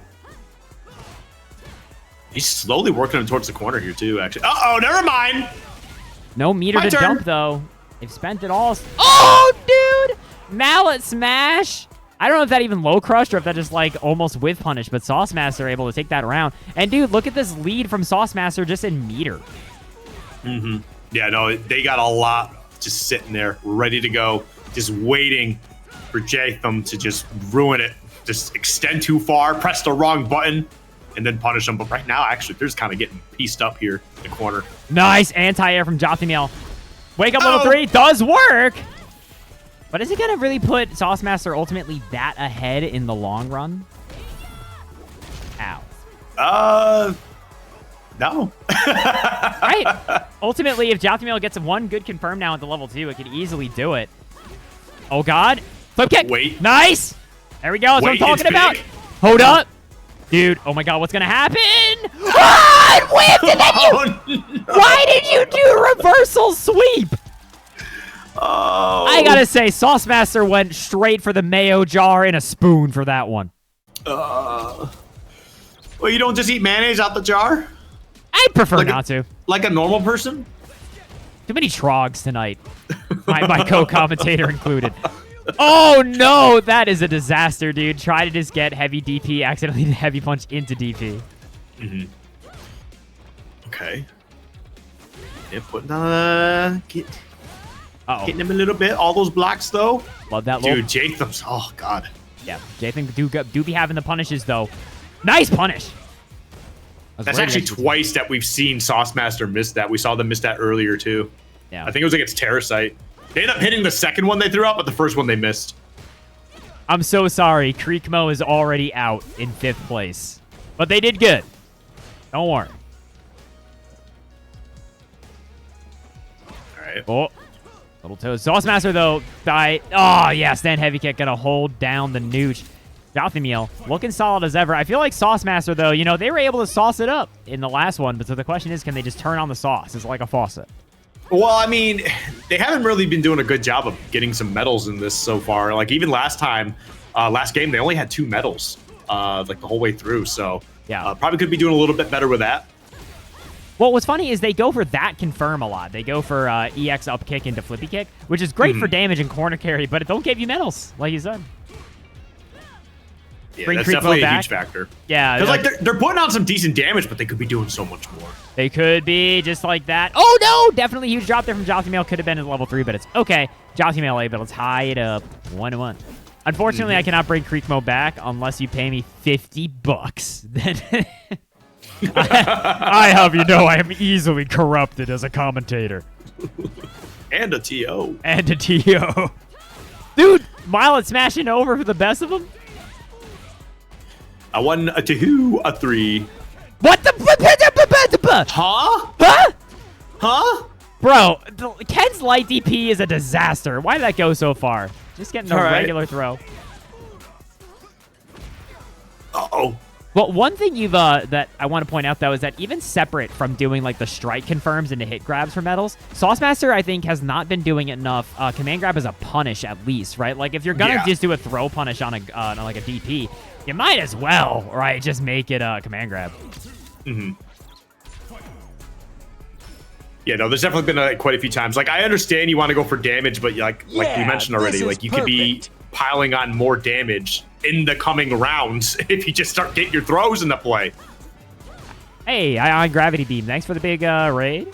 I see there's 5 of you. Unfortunately, we're out of food for tonight, but if you want a table in the back, we have just enough room, and you can get a glass of water and a pancake. That's all we got, though. So you're not out of food. You know, it's up to you if you decide that's food, but 1-1 right now. Saucemaster is up in rounds. They're in the corner here, too. Tough spot to be in. But, I mean, hey, they are burnt out here. They're going to be getting their bar back. Uh-oh. Oh, dude, did you see Manon dash into it, bro? She put her own chin right in the path, and she's sitting down, and she's shutting up. Ow. Oh, God, and help. Ken has 3 bullets in the chamber. Yeah, but, I mean, Saucemaster has got level 3 here, so... if they play this right, this could definitely work out for them. But the way that Jathan's been playing, they've been putting on some solid damage. Their confirms are tight right now. Oh, grabbed out of the DI. Jathamiel getting the full confirm. Dude, throw kills, easy peasy. Just goes for the low. Saucemaster gonna be put away there. It is now 2-1 to Jathamiel. Jathamiel trying to move on to that illustrious grand finals side of the bracket. Saucemaster has got to dig deep. That was a very quick round. That was, yeah. That was very fast. 20 seconds. Sheesh. You call dibs on the pancake? Bro, you can't just call dibs on the pancake. We only got the one. You got to share it with the table next to you. No, there's only one pancake? This restaurant sucks. Sorry, you didn't read the sign. This is the International House of Pancake. What do you think this is? Saucemaster a little bit out of range for those command grabs. I think Saucemaster's been not... I think 2 of the most fundamental parts of Manon's game plan actually are stand heavy punch and crouch heavy punch. Crouch heavy punch for when they jumpy, stand heavy punch when they're on the ground, and getting that confirmed. At least you're able to convert into that hit grab. I love that. Now, uh-oh. Are you dead? Wow. Yeah. Yep. Yeah, that was definitely a tough spot there for Saucemaster. Seems like Saucemaster's kind of holding forward a bit more often now, and I think that is like partially a problem. They might be feeling the pressure here. Yeah, Saucemaster trying to make the offense happen, but they're just kind of scrambling for a lot of these throw situations, whereas you can see the difference in just the math, right? I cannot believe you woke up flippy kick. Sir, this is a Wendy's. You are drinking whiskey at 7 a.m. Are you sure? With a wake Mind up your business. Mind your damn business. Shut up. Fill my cup. At this Wendy's. There we go. Getting that round under their belt and having 5 medals. This is huge going into the final round here. You got full meter as well. This could be very dangerous. We could be seeing a game 5. Flippy kick. Saucemaster now in a lot more control. They've been having some real confirms. Hit out of the DI. Gets the... Oh! Did not go into hit grab. Wait, does that work? It does! Keeps him in the corner. Okay, wait. Big opening here for Joff. Oh! No! What the? No, that doesn't work. Oh my god, I cannot believe you just threw Ken out of Jinrai. You are a god gamer. That should be it, right? Okay, thank God. Boom! Saucemaster. Saucing it up, tying it up 2-2. Saucemaster in general, I think that match having much better strike confirms, right? Like their hits were significant compared to the previous round. So here we go, dude. Tied up 2-2. But I think it's also because they put a little bit of extra focus on getting those medals. Like they were allowed to have that higher pressure. Like, do I just continue to hold grab here? Is their grab, or not grab, do I continue to hold back? Is their grab coming out? Like there's just more options for them to just put down more damage, and Jatham had to be more aware of that. Oh, dude, poor Saucemaster there getting... Jathamiel cashing out to do the most damage. That's not going to work. That's a huge punish opportunity. Not quite dead. Okay, wait. Flippy kick. No flippy kick. And then try to go for the command grab, but not quite in time to stop the wake-up jab. Jothamiel, 1 round away from packing this away. Oh, okay. Kind of push them towards the edge just a little bit here. But man, Jatham, dude, his pressure's so good, dude. Once he finds his opening, he's just getting like a 5-6 hit combo. He's putting down damage. Nice DI in reaction. And like you were talking about, what kind of damage are we going to see here? Nice that. I like that. Oh! Okay. All right. In there. Ooh, no, this is bad news. This is indeed bad news, Bear. Here, Saucemaster going to take a grip of damage and be in the corner. And, dude, look, Saucemasters, they got no sauce. They got nothing in the tank. And they're going to get batted against the wall. Nice little Jinrai extension. And Jothamiel has indeed placed themselves on the grand final side of the bracket. Saucemaster going to be chilling down on the loser side. Dude, every time I say Jothamiel, I just think of the bad guy from the Smurfs. What's his name? Gargamel? I think it's Gargamel, yeah. I think it is, right? If I actually got that right, I have 0 rights. I'll look it up. Having Gargamel. Yep. Hey, wow, good job, man. I've never watched the Smurf. For the record, I'm not that old. I'm not quite a Smurf child. I've watched the Smurfs on TV, which means you probably have. You're not that much younger. I don't think I really, I'm occasionally, but it was, even then I remember being like an older thing. Anyway, moral of the story, Jothamiel out here looking like Gargamel, coming on all the way through. And they are now placed in the big grand finals. And now we're going to switch over to our, this is my favorite match of the night. For those of you who know, for those of you who've been here for a while, you know what it's called. So come on, post some dog emotes in the chat because this is the match of the dogs. And what I mean by that, Skiff, again, if you busted out your abacus and stop being lazy for 2 seconds, you would know that this is the match that determines who is our third player getting banned, because the winner of it moves on to be top 3. The loser we will be seeing next week. And I feel like this is a pretty high stakes one. This is going to be Terrasite. Oh, hold on. I'll fix the names in a second. This is going to be good old Terrasite going up against Fax Devin. Mm-hmm. And thank you so much to big old Randall for the big 3 months. I really much appreciate it. Randall Dub? Randall Dub? Randall Dub? Dub? Okay, so something I love here, right? Terrasite immediately showing they do indeed have that confirm on deck. That was a little bit sketchy, I feel like, in some of their previous matches. So maybe they were able to kind of chill out, do a lap around. Mm-hmm. Also, Castellian, if you're still here in chat, you haven't posted a single bone throw emote, and that shocks me. I feel if you're still here, come on. I need that in my life. But anyway, Terrasite getting the whole corner carry here. Yep, that's just kind of what Terrasite's been doing all day today. So gonna have to continue working hard here because they would actually like to get that rematch too against Saucemaster because they kind of went down 2-0 earlier. So that's also like a nice little extra bit of what's the word I'm looking for here? Sauce. Not sauce. Wow, I can't think of the word. It's an extra reason why they want to get up there. I'm not gonna lie, I was commentator brain off there for a second, just letting you do your thing. I don't even know what point you were making. I'm saying that Terrasite would like to win here because they can also get a rematch against Saucemaster and trying to get that W back. Gotcha. Yeah, they can get their grudge match on. Dude, that was motivation. Extra bit of there motivation. See, I know I couldn't remember that because I have no motivation in my life. That's what it is. All right, that makes sense. You let your jump subs lapse? Oh no, Castellan. It's okay. I appreciate you being here in spirit. Ow. Man, that button is good for the record. Mm-hmm. A little bit of a good button. Okay. Get some of those pokesies going on here. I mean, yeah. They got a nice little health lead, so that's not too bad. And this is actually a bit of a slower paced game compared to like the last 2 sets that we've actually had on screen. Yeah, right. This is actually pretty slow paced. Devin getting put into burnout almost like through just blocking. Oh my god, that anti-aired. Oh, dude. Terrasite definitely smelling some chip. Yep. I mean, hey, you may as well go in there, press that button. Dude, I feel like at this point, you just do something into, like, lightning legs. Trying to go in with the DI. Immediately gets level 3'd. I am shocked there was no legs involved. Ow. Oh, Guess this for could game. be... Oh, my God. They just threw it out there and got the connection. Oh, my... Yeah, from Terra, that had to be wake-up DP, right? You had to react to the hooligan. That was rough.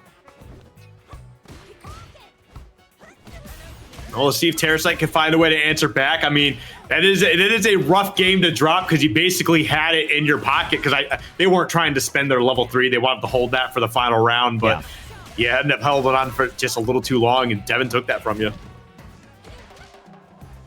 Ooh, okay, big cross-up. You know, that is a weakness of Devin relying on that back medium punch. Big punish opportunity. Bum, bum, bum, bum. Love that. No, why'd you throw it out of the corner? What? No. Parasite. Parasite. You wouldn't get it. You wouldn't get it. There's a game plan here. There's a game plan. Watch. Why? Ooh, that was almost bad news. Bro, these gamers are sure moving around the screen. Oh, really Sunshoe! Low crushing Terrasite holding it together. Yeah, that's always one of those panic decisions. You saw Terra try to do a jump in into a back throw to try to correct, but the burnout made them so plus. Mm-hmm. There we go. We got level 3 on both sides here. Yeah, that wake up stand light kick was sus. That was definitely something. I don't blame Terra baiting that for a second. Oh, again. Can I get a third? So we a triple? Nope. Just gonna throw a couple leg kicks out there. Oh! Sweep not working his anti-air. Devin should be able to kill here if they cash out. No, didn't go for the charge heavy into the level 3. They're gonna try to hold on to the meter. As long as they don't regret it, they don't regret it. You know, just simply don't be wrong, Skiff. Yeah, that's always easier said than done. No, I think it's easy. I've said it and therefore I've done it. You understand? Yeah, for me, because I'm never wrong. Yeah, no, for me, it's quite simple, actually. I think, I know I was right because I said it. Simple as that. It's simple. Only truths from this one. Oh, parried the DI. Oh my God, the walk up throws. Okay, Devin. Wake up DP works. I feel like Terra has never wake up DP'd until this very set. Okay. They got the grab. Oh, dude, I was so nervous there for a second. I'm just like, you can't do that against Cammy of like all characters, bro. That's not the play. Spaghetti City for sure, but Terrasite proven. They eat of the spaghetti. Well, that was, God, what was it in regards to that Sonic Fox said? Oh, because like Sonic Fox, I think, was using more regular amnesia than anyone else's JP. And he was like, oh, dude, I only do wake up amnesia when it's going to work. And everybody was like, thanks, Sonic Fox. I appreciate it. I remember talking to some players like, hey, how did you do this? Because I'm trying to figure out how to like do something like in Smash Bros. And I was talking to one of the players who's like really good at this character. I'm like, hey, how do you do this? And he goes, I just do it. And I'm like, thanks. Appreciate it. Thanks so much. There's a problem with top level players. Sweep the leg. Okay. Nice. Yeah, that was actually a great meter expenditure there in order to get that little bit of an extension. So now Terrasite, you know, after genuinely, I feel like what feels like a pretty rocky start, that mash jab worked out. After it feels like a rocky start, is managing to now be on match point. Yeah, no, this is actually a crucial spot here too. And it's good because like that first game, like there was just such a big flub too. And for Terrasite to just like basically, hey, that game 1 never even happened. I'm on my game 2, game 3 stuff. Like this is huge. Like they're playing so great. Oh no! Of course I said something. Yeah, of course. Bro, put the death note away. I will never stop. Dude, I'm telling you, Terra didn't do a single EXDP this whole tournament, and in this set alone has done like 9. Oh, this burnout's going to be a tough one to eat. Oh, dude, I'm telling you, those back medium punches are not that reliable against cross-ups. That's one of the reasons why people go for cross-cuts. That's going to work. Get off me. Oh. No! Went for the throw reset. She's not dead. Oh, this is scary. Oh, what the hell? You just said wake up. Heavy DP. That shit ain't invul. That shit ain't even fast. It's just... You got so hyped about the first one, and they said, you want to see me do it again? Dude, they literally, in order for that to work, did y'all notice that freaking Devin had to meet them in the air. That would not have hit them otherwise. Devin jumped into the active hitbox. That was so funny. Devin, shout outs to you getting the big 4th place. You've definitely been making a lot of improvements. Stoked to see you next week. I know you'll be able to get that big ban, Devin. But Terrasite is going to be moving on to our losers finals of the night, which is gonna be Terrasite versus Saucemaster. Now, as a lore refresher, the Skiff, who's a dirty Gen 2 enjoyer, so I know they need the refresher. But yo, what the hell? I'm just kidding. But Saucemaster did 2-0 Terrasite on the winner's side of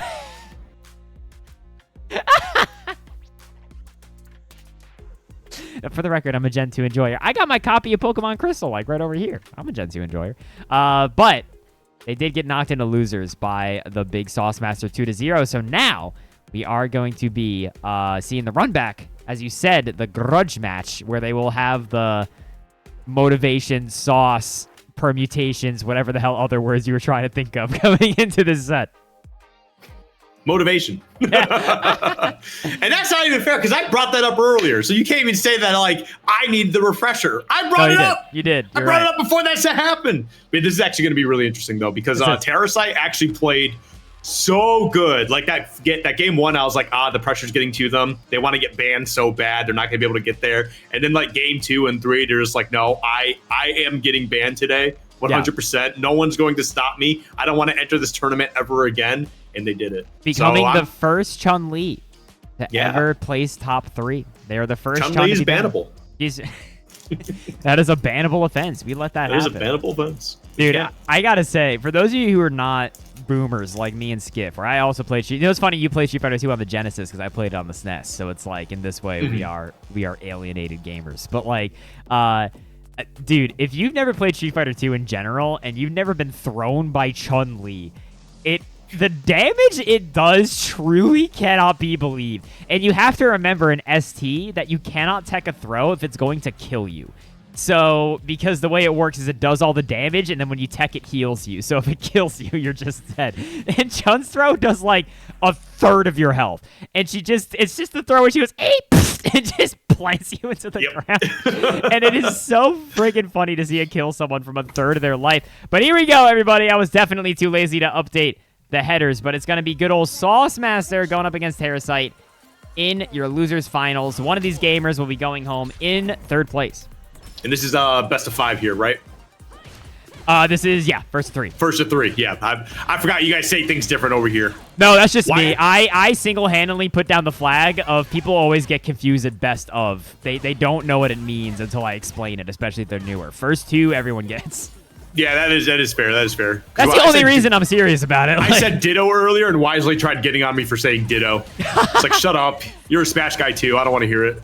Well, what's funny is that ditto is like fine as long as you don't draw too much attention to it, I feel. Like if you say ditto and move on, people will just be like, yeah, that's a way of saying 2 people, I think. But if you say ditto, oh god, yeah, that's gonna chip. That command grab was actually critical there for Saucemaster. If you say ditto and then immediately call something a tomahawk, now everyone's gonna make fun of you.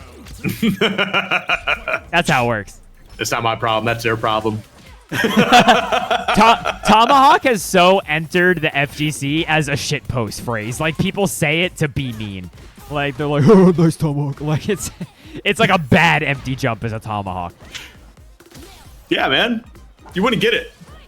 True. I've never played a Smash game in my life. Not quite. That actually might have been a punish. I don't know if Terra had enough time to DI back. But Saucemaster's at 5 medals, brother. Yeah, 5 medals in the 2nd round already. They've already got that 1st round under their belt pretty quickly, too. Okay, that was a little forced, but I get it. I don't really know what the wake up or like the meaty EX twirl was. Oh my god, yeah. Jenny Bird gonna close it out. But again, dude, Saucemaster, they've been fighting these slimes. They've leveled up. They're level 5. Mm-hmm. Tomahawk level 5, full meter, final round. Ugh. That was a great DP. That's what I was yelling at Terrasite for earlier. If you remember, I said they weren't really doing enough anti-air DPs in this specific matchup, and now representing it. And now they're doing a lot of DPs. Yeah, I mean, they just got to keep that going, and all of a sudden, Saucemaster's going to be like, I don't know what to do here. I jump so often. Saucemaster's going to be like, out of sauce.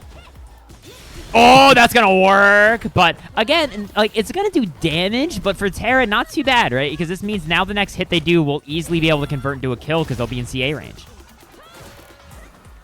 Ooh. Okay. Just a matter of trying to be careful with your pokes here. Oh, that was a great jump scare. Oh my god, dude, Saucemaster, big fan of like that whiff punish sweep, and I agree Saucemaster's gonna be able to put the first on the board here against Terra.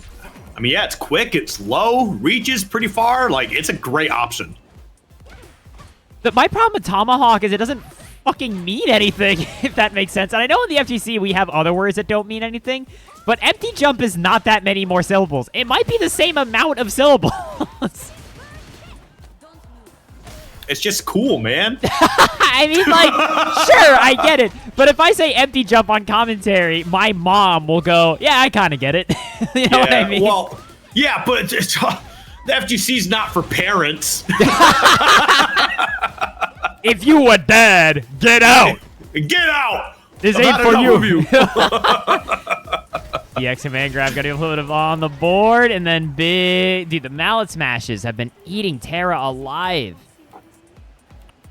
Was it? Speaking of parents, did you see? I think it was PR Balrog recently in grand finals with their baby, their child sitting on like their lap and like sleeping on their chest, and they're just beating the hell out of everybody. Dude, I kind of missed that whole thing, and I'm sad because I didn't know Rog was kind of like back. I'm like one of the biggest PR Rog fans of all time.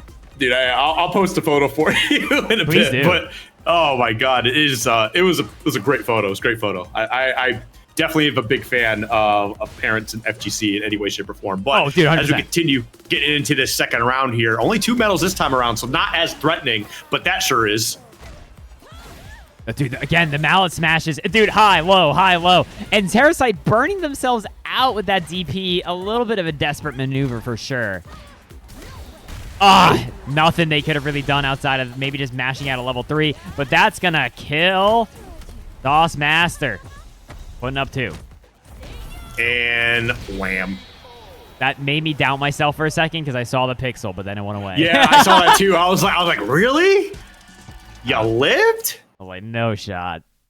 Yeah, Saucemaster's keeping that sauce flowing right now, and it's not looking too good for Terra fans right now. Is PR Rog still sponsored by Daigo? I have no idea. I know they were forever. But, like, they also were barely playing towards the end of Street Fighter V, so, like, I wasn't sure if that was still valid. I'm going to say probably no, but I wouldn't be surprised if Daigo's just like, yeah, let's run it back. I don't know. There was, like, a couple people on Daigo's team. Big hit grab. Oof. A command grab, I think, would kill here at this point, and Saucemaster going to find it with the DI. Dude, Saucemaster 1 round away from putting this down. That's crazy. You get to clear the round and also just put on another medal in the process as well. 4 medals now. Ugh. It's looking tough. It's looking tough right now for Terrasite fans. I mean, you got banned, so that's good. Nice. Quick little confirmer, Rooney. Quick little confirm. Okay, Terrasite doing that patented offense that you love so much, Skiff. Mm-hmm. Hey, that's the rinse cycle. Wash, rinse, repeat. Bam! Another one. Get that round under the board. Nice. There we go. That was beautiful from Terrasite. Full control. Just hasn't... I feel like the only reason Terrasite hasn't really been able to get it together like that is because they haven't been able to control the neutral enough to get in that dominant position, right? Like, I feel like the amount of times they've cornered Saucemaster has actually been very low. Yeah. Okay. Tomahawk! Yo, what a great Tomahawk throw, bro. I say Tomahawk on stream. Okay. I actually like this level 3 a lot, right? This is going to burn out Saucemaster and also put Terra now at a huge drive advantage. Going to secure this round. Bag secured. Yeah, easy peasy. That was a great level 3. That was one of the most, like, I did level 3 and now I win. Like, listen, I have seen some people play so damn good when their back's against the wall down 2-0 like that. We'll see if they can keep that going, because that was a huge game 3, bro. That was huge. Yeah, Terra clutch. Terra clutch? Terra clutch? You know what I'm saying? Good pressure. Wonder where the name Terrasite comes from, because obviously it kind of sounds like Parasite. I don't know. Maybe it's like a combination of that. Maybe Terabyte as well. It could be Terabyte. Because they got a lot of data, you know? Yeah, they got a lot of data. Maybe it's a reference to everyone's favorite video game, Kingdom Hearts. Unfortunate. Unfortunate if true. At least they're not Persona gamers. You feel me? Can I get a high five? Can I get a high five for everyone who hates Persona in the chat? Oh, wait. Thrown out of the eye. Terrasite able to recover. Oh, no. Yeah, the wake up level 1 gonna take it. Sauce Master. I feel like there's a few games that, like, as someone on a stream, you should never bad talk, or the entire stream is gonna go, you cool, bro? And, like, one of them is Persona. Like, if you just get on stream and you're like, can you believe that people still play Persona? What shit games? Like, people are gonna hate you. I was on a juice box one time for Smash Bros, one of the Hungry Box tournaments, and I said Persona music's overrated. I didn't even say it's bad. I said it's overrated, and the chat went to a meltdown. It was terrible. Oh, God, anyway, dude. Big confirm here. Sauce Master now at a huge... Okay, hold on. Wait, dude. Terra Clutch? Uh-oh. Nope. Well, Terrasite, it's been nice knowing you. Gonna be going out here in the big third place. Shout out to Terrasite, able to become the first Chun-Li to get banned. I feel like, unfortunately, again, the lack of neutral control there really was what was costing them. But that is neither here nor there, because this is your first time here, Skiff. But y'all know how it is. You know, it's their first time we've managed to get a Chun into that big top 3. So I need y'all to hit it. Play along in the chat, because we need to send off Terrasite going home here in the big third place. Dude, Skiff over here whispering into my ears saying, the offense too clean though. You gotta ban them now. They're gonna tear up the whole tournament. Live footage of what Skiff told to me live before I stream. But Terra, you were definitely able to hold it down. I think, a couple tweaks, you're going to be master by the end of the week, because Terrasite, I am proud to announce that you are never welcome back here on stream ever again. You are banned! Thank you so much for placing the big third place. We are now going to see the battle for the first place of the night. It's going to be Sauce Master going up against Jothamiel in the run back. Now, as a reminder, Skiff, you remember what the score was when these two last duked it out in winners finals? It was game 5, wasn't it? It was a game 5. Went the distance. So now we are going to see, Jothamiel does have that fancy cushion, being on the winner's side and everything like that. So they're going to be able to see if they can hold it down. The way I see it, I wouldn't want to get banned from a tournament for getting second place or third place. So that is the funny pressure, right? On one hand, I don't like to put emphasis on it, because it's like, dude, you did amazing placing third. On the other hand, this is the only time. I'm not taking anything away from Terrasite, because Terrasite played amazing. Sauce Master, honestly, was just a tough wall to run into. Yeah. But come on, you only got one shot. You want to try to place that big W. Make some noise if you can. Jothamiel going up here against Sauce Master in the grand finals of the night, everybody. A Ken versus a Manon. Jothamiel has been looking so solid. We will see Sauce Master. I feel like, of these two players, I'm going to profile them real quick. Is that okay, Skiff? Yeah, why not? Jothamiel is, I think, the more solid gamer between the two. But Sauce Master has that X factor. They've got that ability to challenge, that ability to just throw their life away potentially on a gamble. And I think that makes them dangerous. Yeah. I would say you're pretty good at profiling. You might be a cop, actually. I think I'm done hanging out with you after this. Yeah, Aaron, I bet your favorite gen is Gen 2. I'm just kidding. What does that have to do with anything? Oh, wait. Ooh. Oh, my God. I can't believe he's still able to punish that. He did not drop the parry. That was tough. Oh, big neutral jump. Yeah, trying to either scope out Mallet Smash. I can't. What the hell? What a gamer perfect parry.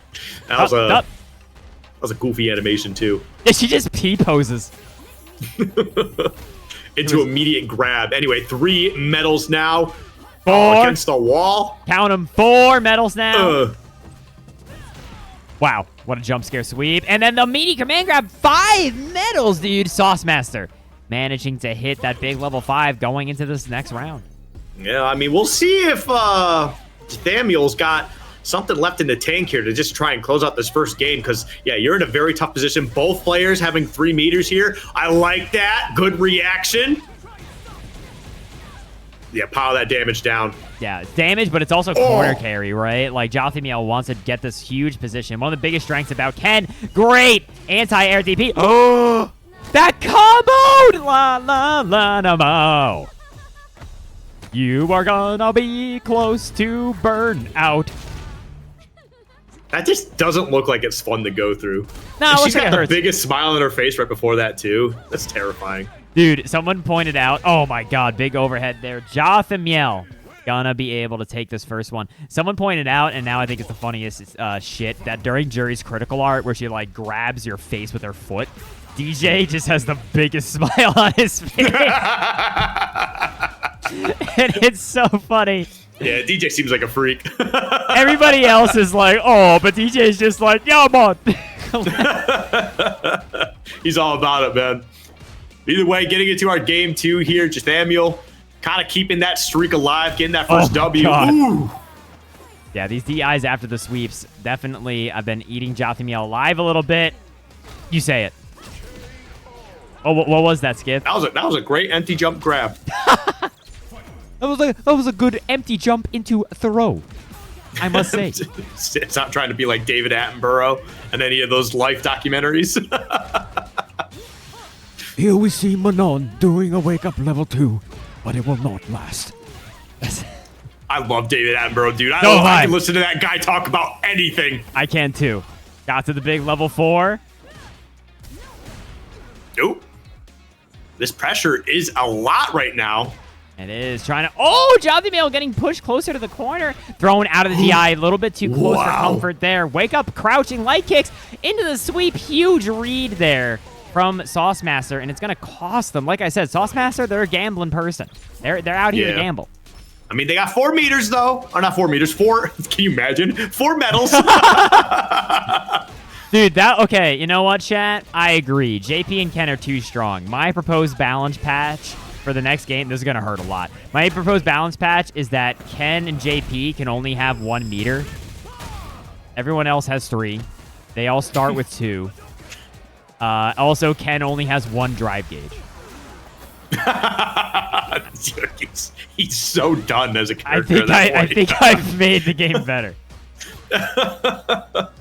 I don't even think this game is that badly balanced. You just have characters that are really good. Wait, CA? No, that should have been it's a CA. Oh my God, Saucemaster. Look at me in the eye, Saucemaster. You are playing. You are playing with your goddamn food right now. That was crazy. He didn't have to do that. He didn't have to. Excuse me, he didn't have to do that. Wow, start flippy kick. Bro. You know what's funny? You can press the buttons. What's up? The flippy kick that Manon has, she does not have that in Modern. She's just completely missing the move. Yeah. that's kind of the trade-off with Modern, though, is like you do lose access to some moves. Most characters don't lose like that mission critical of moves. That's like Jesus. Yeah. But dude, Saucemaster burning themselves out, but I mean, they're at level 4. Jothamiel is in the corner, and I feel like Sauce now, the game is just corner control, and they didn't get back thrown into the corner, so this is okay. Wake Up level 1's gonna take it. All right, solid. Yeah, dude, they're waking up here right now. Getting that last game, getting the first round here. They're sitting in a nice position, too. Not a lot of meter loss on that either. Wait. They're not even that far behind. Hold on. Not a shit post. I actually have a proposed balance change idea. If OD Amnesia whiffs, JP gets the bombs on him. Got the bombs huge right on Manon right now. DI right back. Oh my God, level 2. This is gonna burn out Saucemaster. Yeah, they're in a tough spot here in the corner as well. Don't jump. He's waiting for it. Don't jump. Ooh, dude, Saucemaster definitely in a tough spot. Got level 3. Oh, they try to. Oh, that's gonna work. Oh my God, and you are dead. Thank you so much for playing Die. And Saucemaster gonna go up 2 here, looking for the reset. Bro, I'm not gonna lie to y'all. That was kind of big-brained. Also, they definitely tried to do it, accidentally got regular command grab, got hit, and then did it again. I just don't know why she's walking around barefoot She's just in this area. No. But like here though, I feel like Why are tennis you is just calling? such a. Why are you calling her out? Ken is also barefoot. Oh yeah, look at that. He's also barefoot. Tennis is just such a real risk in this stage. My man's eyes are on the prize. Didn't even notice Ken is barefoot. Hey man, I'm a fan of of certain people, you know. My man looking like DJ. Either way though, some big damage right here. Yep. Great corner carry. Dude, these point blank sweeps are giving me agita. Wow. Oh! That was a meaty DP. Was that for a? Okay. Huh? I was trying to see if they had pressed a button on the way down, or if they were going for a tomahawk. They did. You can actually tell because it says punish counter. Oh, yeah, that's true. That's true. And it actually does, yeah, make the DP do more damage. Like, I can read, I just don't like to, you know? Oh, yeah, no, me same. me same, brother. Me same. Me same. Some good, Oh, did nothing. Command grab. Nice. Dude, beautiful. Sauce Master, I called it out earlier. I was like, they're really missing opportunity by not at least punishing with command grab. And now they are, right? And now look at them, 4 medals deep going into this last round here, trying to reset this bracket. Yep. And this is like literally all the changes that they needed to make in that earlier match because they weren't even playing bad. We saw so many times, like, why are they not like doing any throws? Oh, here we go. Okay, Jothamil gonna be able to get started. Give me what? What, you never heard of Agita before? What are you? Not from Staten Island? God bless. Oh. Nice whip punish. From Sauce Master jumping over the command grab. Gotta be a little scared, though. So, yeah, that was a pretty, I think, obvious maneuver there. Going for the wake-up CA. I think as Sauce Master, given that you've represented it so many times in that situation, you had to hold your cards a little bit closer to your chest, right? You had to know they were probably going to bait it. Yeah. Well, this is what, game 5 here? Game this is 5. crucial, man. Can Sauce Master, I mean, right now it's starting off super well here. Taking about a quarter, a little less than a third already. Big corner swap. Nice. Oh! Oh, gets the splat. Hutta. Oh, dude. Oh, my goodness. This is such a tough spot to be in for Sauce Master. Not a single way out. Okay, wait. We have hope. Way out? As soon as you said that?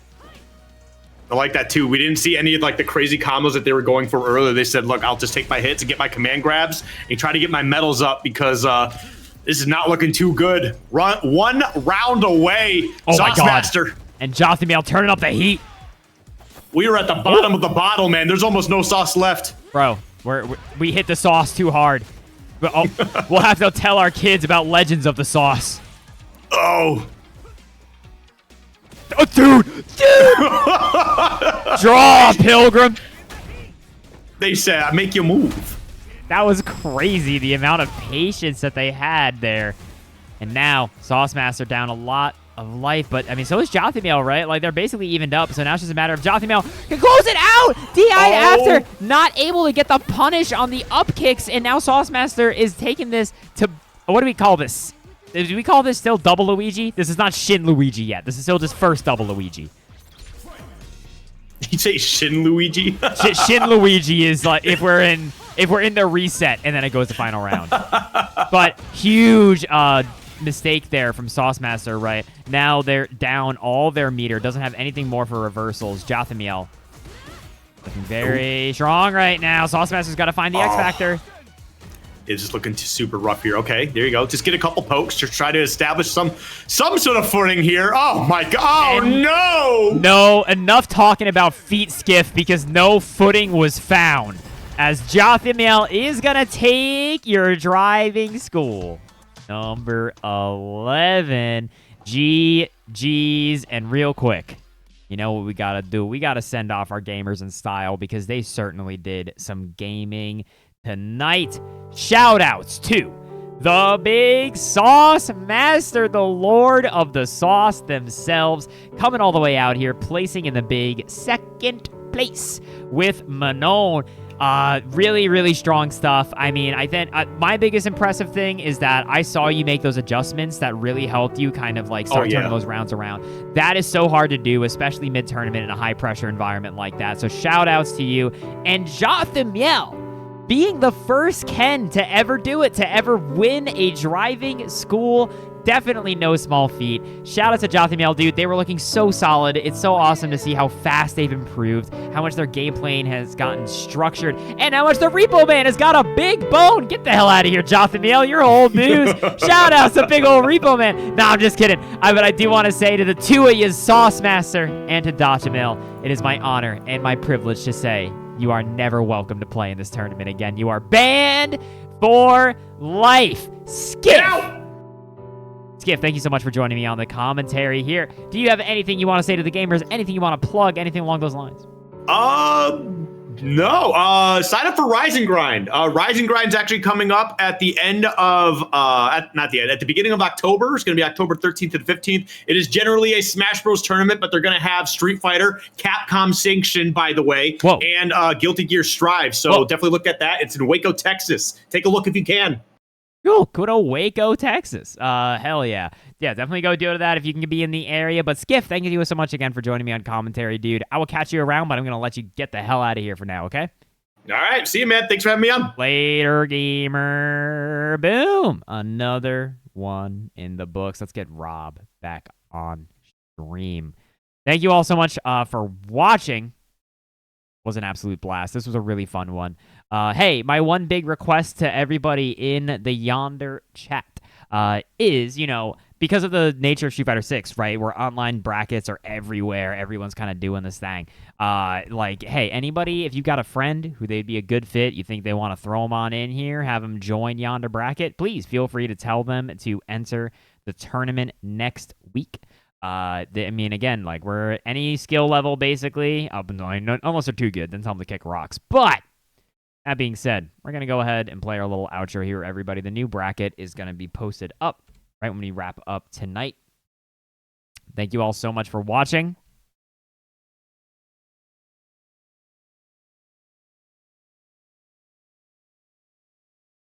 Can't type.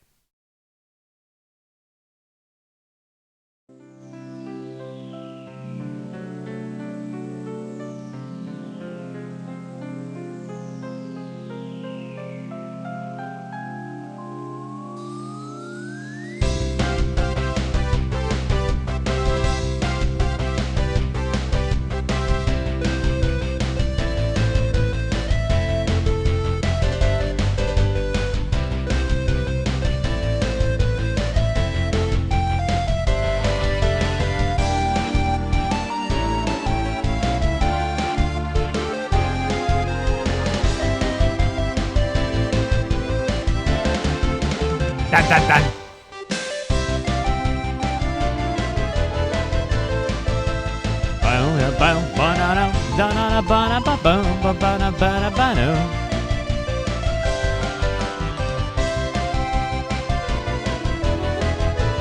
And remember, everybody, no matter how hard it gets, we will always have Uno.